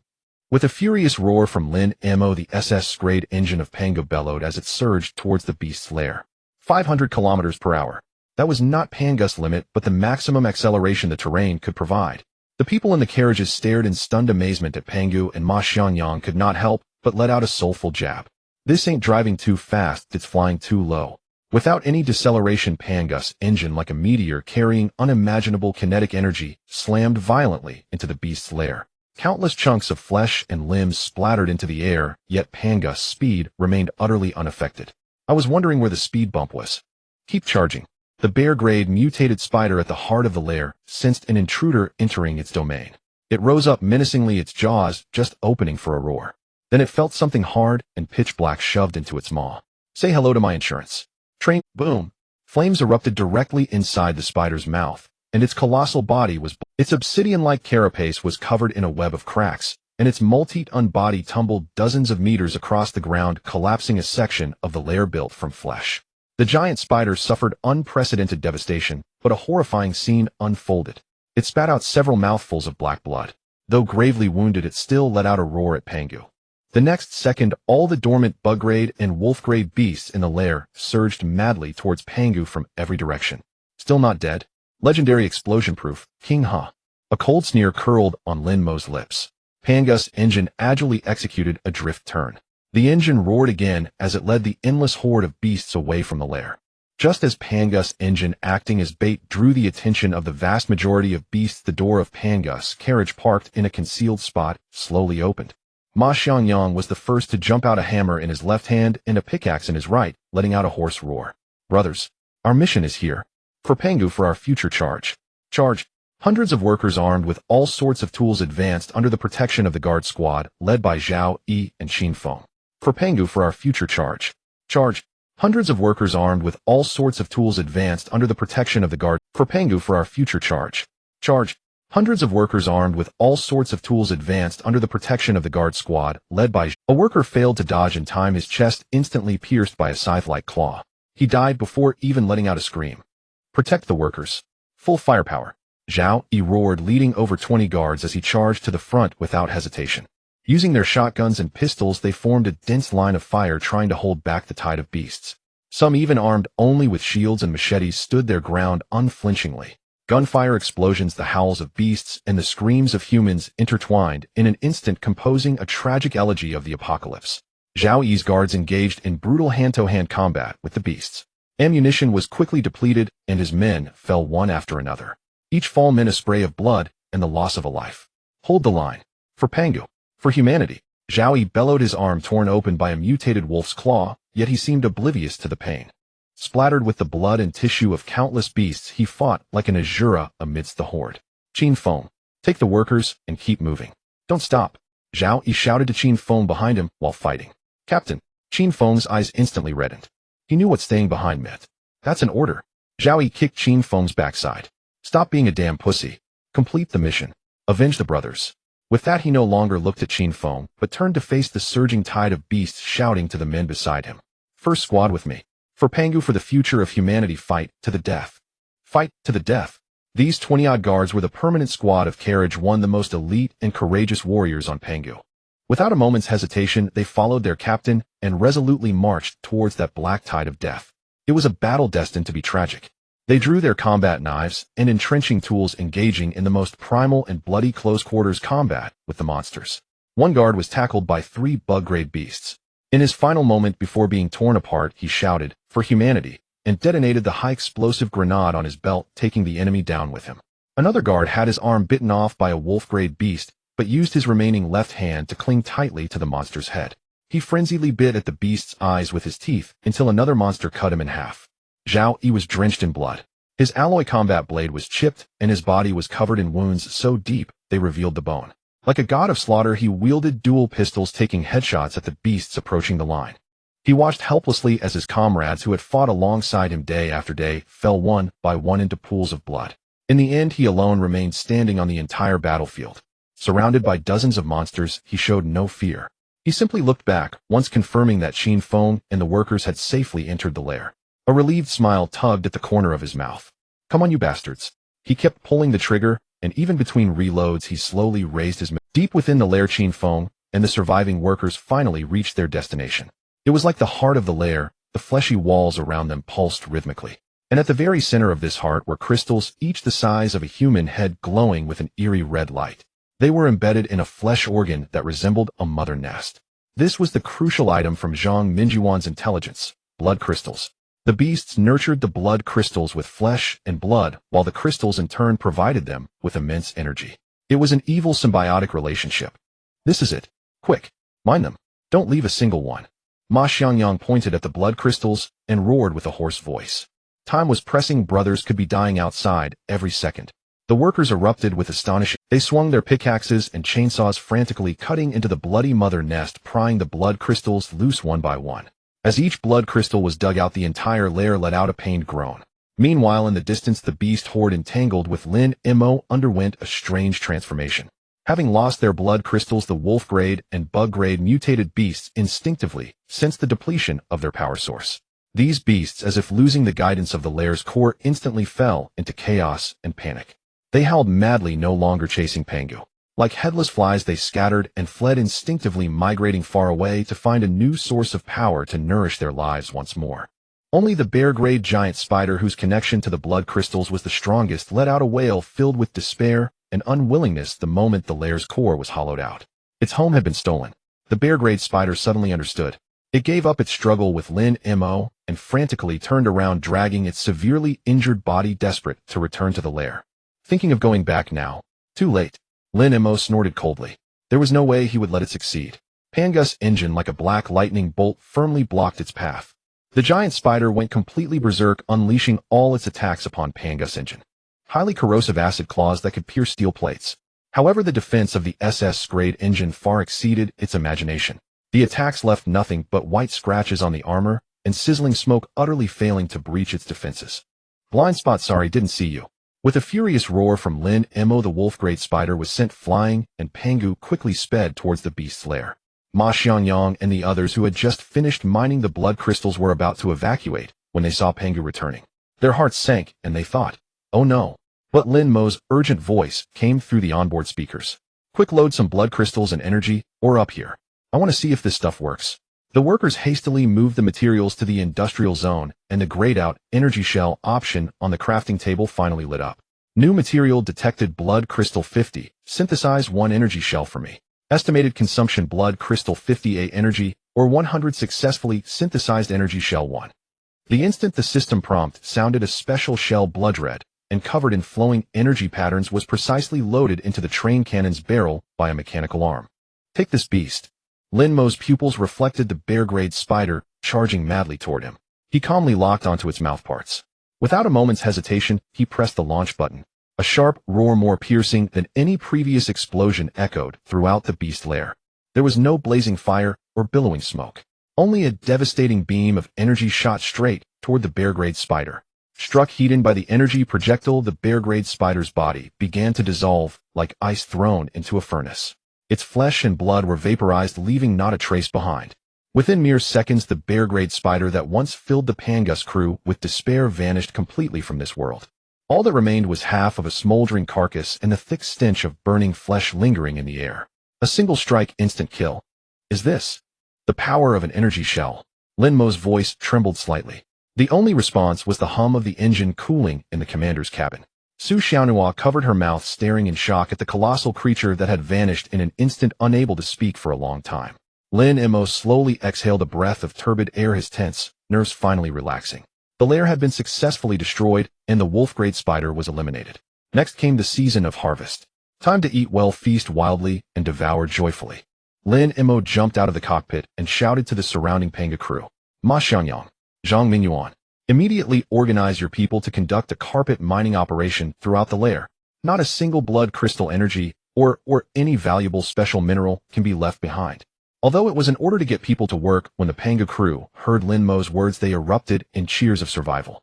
Everyone danced with joy, sharing their happiness with one another. My God, we actually did it. This bear-grade beast isn't so tough after all. I thought it would be terrifying. Hey, don't say that. Supervisor Zhang said this spider is one of the weaker bear-grade beasts. We were just lucky this time. While most were cheering, only the Pangu's guard members had bloodshot eyes. Qin Feng dragged his injured body limping toward the cockpit. He collapsed in front of the Pangu. Just as Lin Mo moved to help him, Qin Feng shouted in a near-roaring tone. Commander, hurry. Go save Captain Zhao. Lin Mo was dazed for a moment, then immediately followed the guidance, driving the Pangu at full speed toward the position where Zhao Yi had made his last stand. When he witnessed the brutal battlefield firsthand, the sight made Lin Mo's heart clench. This place could no longer be called a position, it was a mound built from corpses. Hundreds of beast carcasses of various forms were piled layer upon layer. Among them were more than 20 mutilated bodies of guard members. Most of these members had ferocious expressions, but not one showed a trace of fear. Without them, this mission would not have succeeded. Dig for him now. Have everyone search. The workers' joy was swept away as everyone searched nearby for Zhao Yi. Minutes later, Ma Xiangyang spotted a human arm among a pile of beast carcasses. He dragged it out, and it was none other than Zhao Yi himself. Found him. Commander, come quickly. Zhao Yi lay on his back in a pool of blood with hardly an inch of unscathed flesh on his body. His left arm was severed at the root, and a massive gaping wound torn by claws exposed his internal organs. His face was as pale as paper, yet he stared fixedly at the sky. Zhao Yi. Lin Mo rushed forward, trembling as he felt for his carotid artery. He's still alive. The faint pulse bolstered Lin Mo's spirits, but seeing Zhao Yi's injuries plunged him back into despair. Commander, mission accomplished. Zhao Yi's voice was as faint as a thread, each word accompanied by heavy gasps and pain. I know. Well done. Lin Mo nodded with feigned calm, but Su Xiaonhua, who had come down with him, could see that Lin Mo's hands were trembling incessantly. Rest well, we'll find a way to heal you. Lin Mo's reassurance had no effect. Zhao Yi coughed up 2 mouthfuls of blood and said with a bitter smile. It's no use, Commander. My injuries are too severe. There's no healing me. I said there's a way, so there's a way. On the Pangu, my rules are the rules. Lin Mo turned away, secretly wiping away a tear, and silently asked the system in his mind. System, is there any way to treat such injuries? A notification sounded. The host can unlock the Dr. Key crew member after recruiting 1000 crew members. Lin Mo's heart sank to the depths. He looked at the dying Zhao Yi, and a surge of fury and unwillingness welled up from the bottom of his heart. Was there really no way? No, never. Lin Mo suddenly remembered something and frantically pulled a newly acquired blood crystal from his pocket. Its eerie red light seemed to contain a vast life force. Beasts use it to grow stronger, so what about humans? A notification sounded. The host can use blood crystals to create ability enhancement injections. The energy in blood crystals can boost an ability user's rank and aid in injury recovery. Why didn't you say so earlier? Lin Mo immediately had Ma Xiangyang bring 10 units of blood crystal, and the workbench quickly produced an ability enhancement injection. Watching the liquid slowly being injected into Zhao Yi's body, Lin Mo couldn't help but feel tense. It had to work. Seconds later, Zhao Yi's body began to tremble violently. The faint ability within him began to surge under the infusion of this energy. A level peak. Breakthrough. Level. The faint ability within him began to surge under the infusion of this energy. A level peak. Breakthrough. Level. A notification sounded. Enhancing key crew member Zhao Yi ability rank. Enhancement 6. Zhao Yi's ability rank increased from a level to level. Train Guard Captain Zhao Yi. Ability Divine Marksman level effect range increased to 100 m of physical strength enhanced. Train Dominator effect triggered Host's Divine Marksman effect enhanced to level. Lin Mo breathed a sigh of relief and nearly collapsed to the ground. Qin Feng carry him back to the carriage and assign someone to care for him. Yes, Commander. Qin Feng was moved to tears and carefully had his captain carried away. Qin Feng carry him back to the carriage and assign someone to care for him. Yes, Commander. Qin Feng was moved to tears and carefully had his captain carried away. With the crisis resolved, it was time to tally the spoils. Under Ma Xiangyang's organization, the surviving workers dragging their weary bodies began the demolition work of the entire lair. The harvest this time far exceeded Lin Mo's imagination. Besides the mountains of blood crystals and the energy ores used as basic fuel, the workers discovered a never-before-seen special ore at the center of the lair.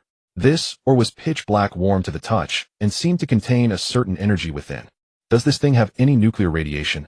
Lin Mo placed this novel item on the workbench and lines of data appeared before his eyes. A notification sounded.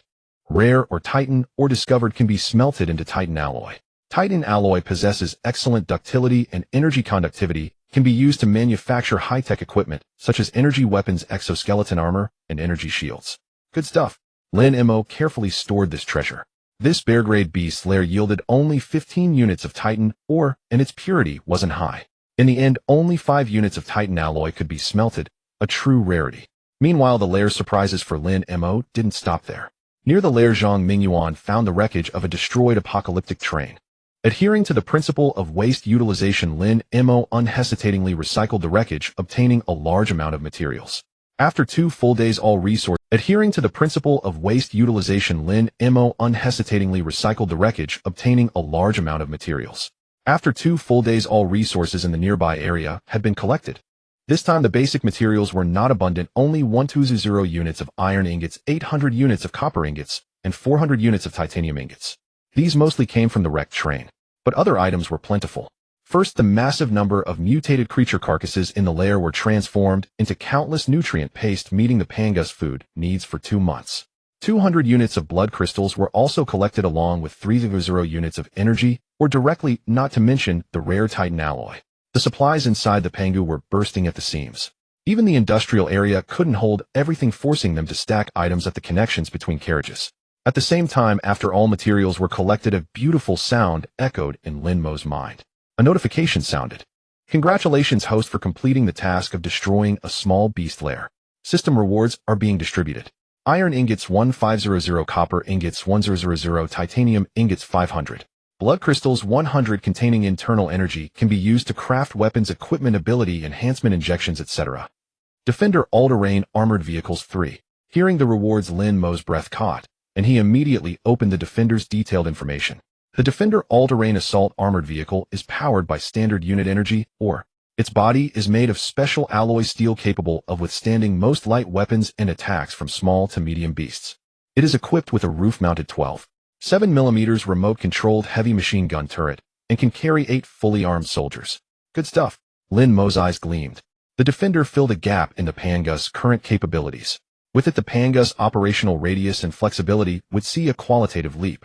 As the rewards were distributed, 3 rugged defenders materialized out of thin air on the open ground beside the carriage, drawing exclamations from the crowd. But after the joy of victory came the heavy cost. Once all resources were extracted, Lin Mo conducted a comprehensive casualty count for this. The results were heartbreaking.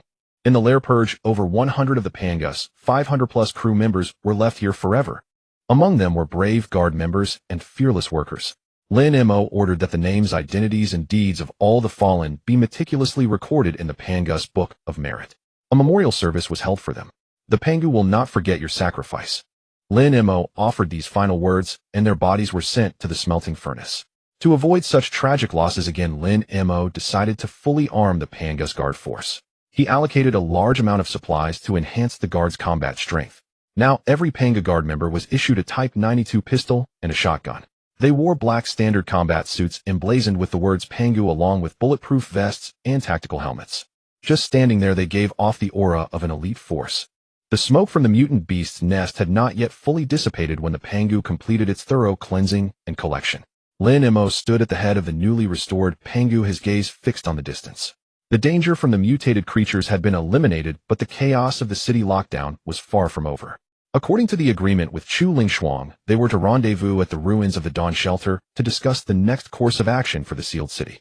Pangu set course. Destination: the Dawn Shelter ruins. The steel beast roared to life once more, yet the atmosphere inside the carriage was starkly different from when they had arrived. The joy of victory was tempered by the harsh reality, leaving a trace of weariness and determination on every face. This battle was a transformative one for the Pangu, and Lin Mo had once again proven his greatness. It also made the crew truly understand the cruelty of the apocalypse, elevating their admiration and loyalty for Lin Mo to its peak. After several hours of travel, the crumbling walls of the Dawn Shelter once again appeared in Lin Mo's view. At the same time, the Viper was also parked quietly beside the ruins as agreed. Lin Mo's brow furrowed slightly as an indescribable sense of dissonance washed over him. It's too quiet. By all logic, the Viper's eradication of the bandits should have been a fierce battle. Afterward, whether for rest, repairs, or vigilance, there should have been signs of personnel activity. But now the area around the Viper was deathly, still not a single sentry in sight. Something's wrong. It looks all wrong. Lin Mo muttered to himself, stroking his chin. He did not approach the Viper directly, but stopped a few hundred meters away. Picking up the walkie-talkie, he issued the first order to Qin Feng, who had temporarily taken over Zhao Yi's duties. Qin Feng, take a few men and drive the Defender over to say hello and tell Commander Chu we're back. Yes, sir. The Defender kicked up a cloud of dust as it sped toward the Viper. It looked less like a meeting and more like a show of force. Moments later, the Defender returned to the Pangu. Following behind it was a battered, modified off-road vehicle that had come from the Viper. The off-road vehicle stopped 100 meters in front of the Pangu and 5 or 6 men stepped out. Lin Mo stood atop the high locomotive, arms crossed, looking down at the group with a scrutinizing gaze. After just one look, alarm bells began ringing in his mind. Who the hell are these people? The 5 men all had fierce expressions, but their eyes held a roguish air different from that of the Viper's crew. Their gear was a mismatched assortment, their stances were sloppy, and they casually sized up the Pangu and Lin Mo while smoking cigarettes. Logically, the Viper and the Pangu were already allies, so these people would never look at him like that. Lin Mo narrowed his eyes, observing their movements. The bald man at the front stepped forward, forcing a fawning smile as he looked up at Lin Mo and shouted loudly, "Commander Lin, our Commander Chu heard of your triumphant return from destroying the mutant beast's nest and specially sent us brothers to welcome you. She herself suffered a minor injury in a previous battle and is recuperating on board, so she couldn't come in person. We humbly request that you, Commander Lin, be magnanimous and come to the Viper for a meeting. We've already prepared a feast to welcome you." The words were flawlessly delivered, and his attitude was exceedingly humble. But Lin Mo's gaze grew colder. He might not know others, but did he not know Chu Lingshuang? A woman of her character would act as if nothing were wrong, even if she had to hobble on crutches in front of Lin Mo. Simply put, in Lin Mo's eyes, Chu Lingshuang was a pretentious poser. A terrifying thought emerged in Lin Mo's mind. The Viper had already changed hands. These people might not be Chu Lingshuang's men at all. They were the bandits she had been fighting. Trying to trick me over there. Lin Mo muttered, a gentle smile suddenly appearing on his face. The leading man's face lit up, thinking Lin Mo had taken the bait, and quickly said, "You're too kind, Commander Lin." The leading man's face lit up, thinking Lin Mo had taken the bait, and quickly said, "You're too kind, Commander Lin." Before he could finish, Lin Mo's smile vanished, and he slowly raised his hand. He spoke only 2 words into the communicator. "Open fire." Boom. The moment the order was given, the 2 class train cannons on the Pangu fired simultaneously. The shells screamed through the air, striking the distant Viper's locomotive with pinpoint accuracy. The violent eruptions sent a towering plume of fire into the sky, and the Viper's front end was instantly deformed and torn apart. The sudden attack stunned everyone. The smiles on the faces of the bandits who had come to welcome them froze, replaced by boundless shock and fury. The bald man pointed at Lin Mo, cursing in a fit of rage. "Lin Mo, you treacherous villain. We came to invite you with good intentions, and you launch a sneak attack. Still putting on an act. You've got some professional integrity." Lin Mo sneered, then directly ordered Qin Feng, who was near the bald man. "These men are bandits in disguise. Take them all down." The moment the words fell, Qin Feng and his men moved, instantly capturing the group on the spot. The Viper side also reacted, opening fire wildly with its weapon systems. But how could a severely damaged class train manned by a rabble stand against the full firepower of the Pangu? The Pangu's firepower came down like a storm, riddling the Viper with holes. Armor plates flew everywhere, explosions echoed one after another, and some even jumped off the train in desperation, abandoning the Viper to its fate. Qin Feng, lead the assault. Kill them all. Yes, sir. All 3 defenders were deployed, their roof-mounted heavy machine guns spitting fire easily, tearing through the bandits' fragile defenses. The escort team leaped from the armored vehicles, charging into the carriages to mop up the remaining enemies. In just over 10 minutes, the battle was over. The Viper was reduced to a heap of smoking scrap metal, and all the bandits who had tried to deceive Lin Mo were killed. Only the bald man who had first come to meet Lin Mo knelt trembling before the Pangu. Lin Mo leaped down from the locomotive and walked over to the bald man. Looking at the shivering man, Lin Mo's face twisted into a terrifying smile. Tell me, where is Chu Lingshuang? The bald man, trembling, pointed at the wreckage of the Viper. Commander Chu is on the train. She should be dead now, blown up by you. Bullshit. Lin Mo picked up a shotgun and fired at the bald man's leg, shattering his shin. Spit it out. Where is Chu Lingshuang?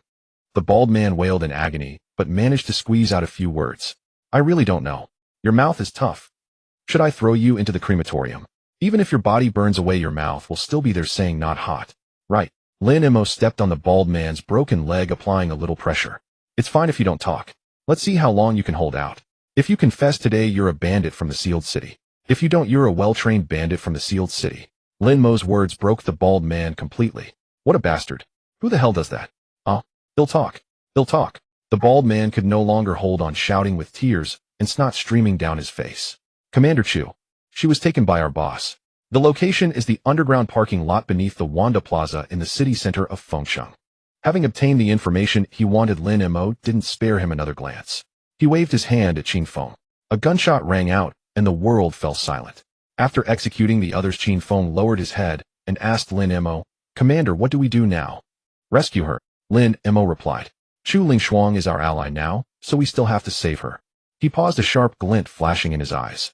And since the Divine Eagle Gang dared to set their sights on my Pangu, I'm going to show them what the most despairing death looks like. Meanwhile, in the underground parking lot of the Fengcheng shopping mall, Chu Lingshuang was locked in a crude room. Although there were no obvious wounds on her body, her delicate face was etched with exhaustion and humiliation. Her most prized possession, the Viper, had also fallen into enemy hands. Creak. The iron door to the cell was pushed open, and a burly man walked in with a bowl of instant noodles, a fawning grin on his face. Beautiful Chu, have you made up your mind? Black Hand placed the food on the table, a lecherous smile spreading across his face. What's so bad about being my woman? I've got plenty of brothers under my command. If you agree, I promise you and your people will live a life of luxury. Otherwise, Chu Lingshuang kicked the instant noodles over, splashing soup all over Black Hand's face. With you looking like a pig that's just stood up, you think you can have me? Dream on. If you've got the guts, kill me. If I so much as frown, I lose. Black Hand wiped the soup from his face, his eyes turning icy cold. Fine. You little vixen, just wait. Since you're being ungrateful, it'll make you watch as your men are killed. Black Hand walked out of the room, but soon dragged someone back in. It was Li Dayong, who had always been by Chu Lingshuang's side.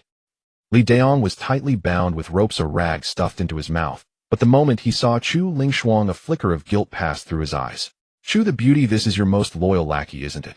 The Black Hand dragged Li Dayong like a chick before Chu Lingshuang, grinning as he tore the rag from his mouth. Li Dayong, take a good look at your boss, because this might be your last chance. Li Dayong struggled violently, letting out muffled whimpers, but the Black Hand kneed him hard in the stomach. Let him go. The Black Hand pulled out a small knife, the blade pressed tightly against Li Dayong's neck, blood dripping down. If it weren't for the fact that you still have over 200 brothers under you, I'd have killed you long ago. But since you're so stubborn, I won't waste my breath. The Black Hand pulled out a small knife, the blade pressed tightly against Li Dayong's neck, blood dripping down the edge. He grabbed Li Dayong's hair and shook it back and forth, the knife tracing an arc. As blood vessels and muscles were sliced open, the gushing blood caused Li Dayong to convulse uncontrollably. When the tip seemed to hit something hard, the Black Hand grinned and pulled out an axe, hacking fiercely at Li Dayong's cervical spine. Crack, crack.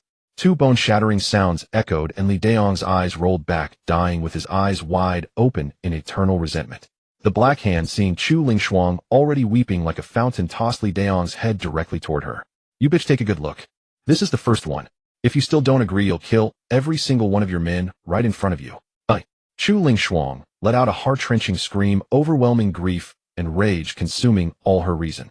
He'll fucking kill you. Like a madwoman, Chu Lingshuang charged recklessly at the Black Hand.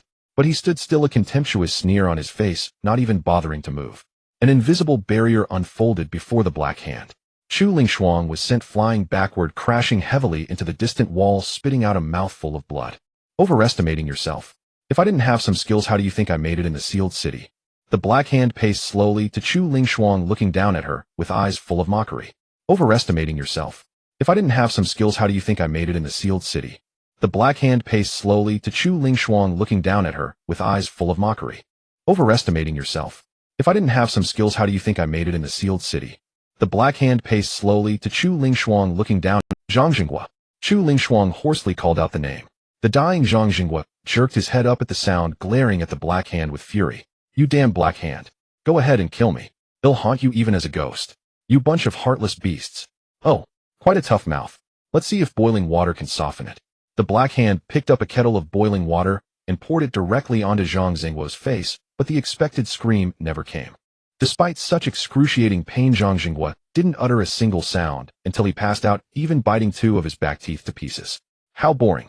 The Black Hand turned around, ready to signal his underlings to drag away the unconscious Zhang Jinghua.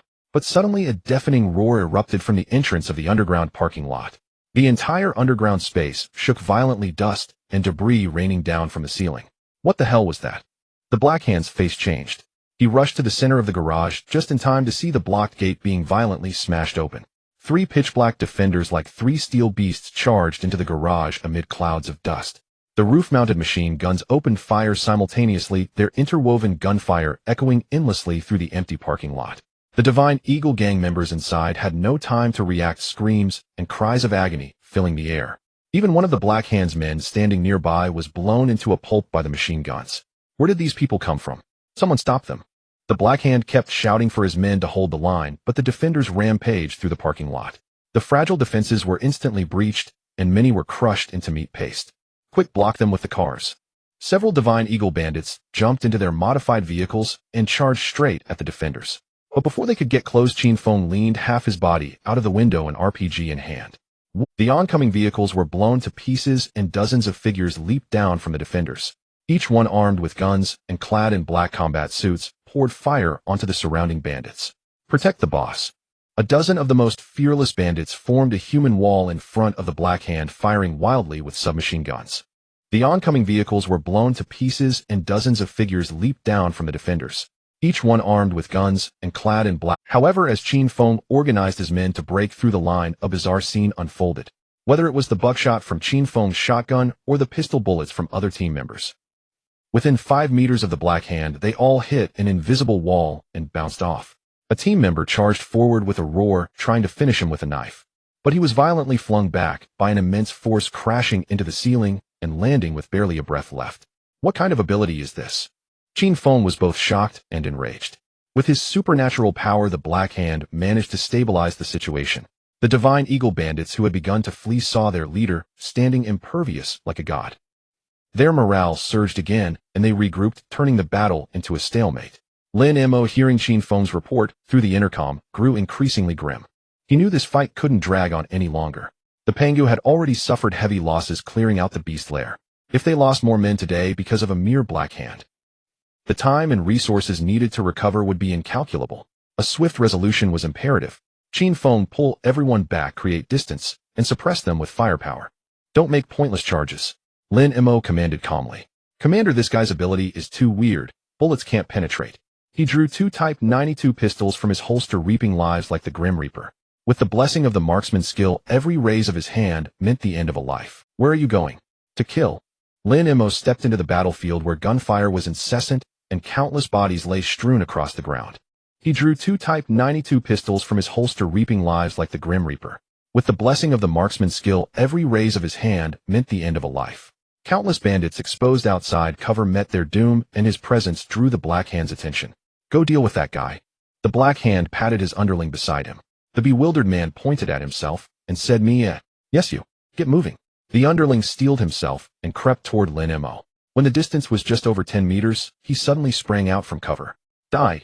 His appearance didn't startle Lin Mo. Lin Mo kicked him, and the man flew like a cannonball, screaming into the distance. This kick stunned both sides. The Pangu guards' mouths agape praised Lin Mo as if he were a god descending. The commander is this powerful. Why didn't I know before? Nonsense.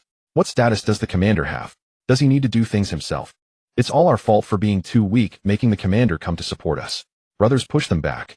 The guards rose and launched a countercharge with the defenders' roof-mounted machine guns providing powerful. The Divine Eagle Gang's defense began to waver, and their morale plummeted visibly. The Black Hand knew things were going bad. No longer sparing himself, he personally went to deal with Lin Mo. Little brat, you think you're strong. In front of me all your attacks are just jokes. The Black Hand charged at Lin Mo with a shout. Lin Mo without a word raised his shotgun and fired. Bang! The bullets didn't hit the Black Hand, but scattered in all directions. One even struck Lin Mo's chest, making Qin Feng not far away yell, "Commander, I'm fine." Lin Mo glanced at his bulletproof vest, his anger ignited. He frantically unloaded bullets at the Black Hand, who was slowly approaching while jumping between covers to deflect Lin Mo's attacks. Bullets were deflected one after another, and Lin Mo took several hits. But besides granting him abilities, the Train Dominator had also enhanced Lin Mo's physical strength. Where the bulletproof vest didn't cover, Lin Mo endured with his bare flesh. Though the bullets could break his skin, his tough muscles and bones stopped them. There might be something to this. Lin Mo fired 3 more shots, a look of surprise on his face. I figured it out. He holstered his gun and charged straight. Wait! Lin Mo noticed a detail. Why did the Black Hand keep changing positions behind cover, even though he could deflect attacks? There might be something to this. Lin Mo fired 3 more shots, a look of surprise on his face. I figured it out. He holstered his gun and charged straight at the Black Hand. Seeing Lin Mo coming to die, the Black Hand laughed loudly and leaped out from cover. You're asking for death? Don't blame me. The distance between them closed rapidly, reaching about 10 meters. At that moment, Lin Mo stopped and fired another shot. The bullet was still deflected, but a flicker of fear crossed the Black Hand's face. Now, the drank physical enhancement granted by the Train Dominator surged to its peak. The concrete floor beneath his feet cracked under the terrifying explosive force. Like a cannonball, leaving the barrel, Lin Mo covered the 10 meters in an instant. He was now right up against the Black Hand, his young cold face inches away. Time for you to die.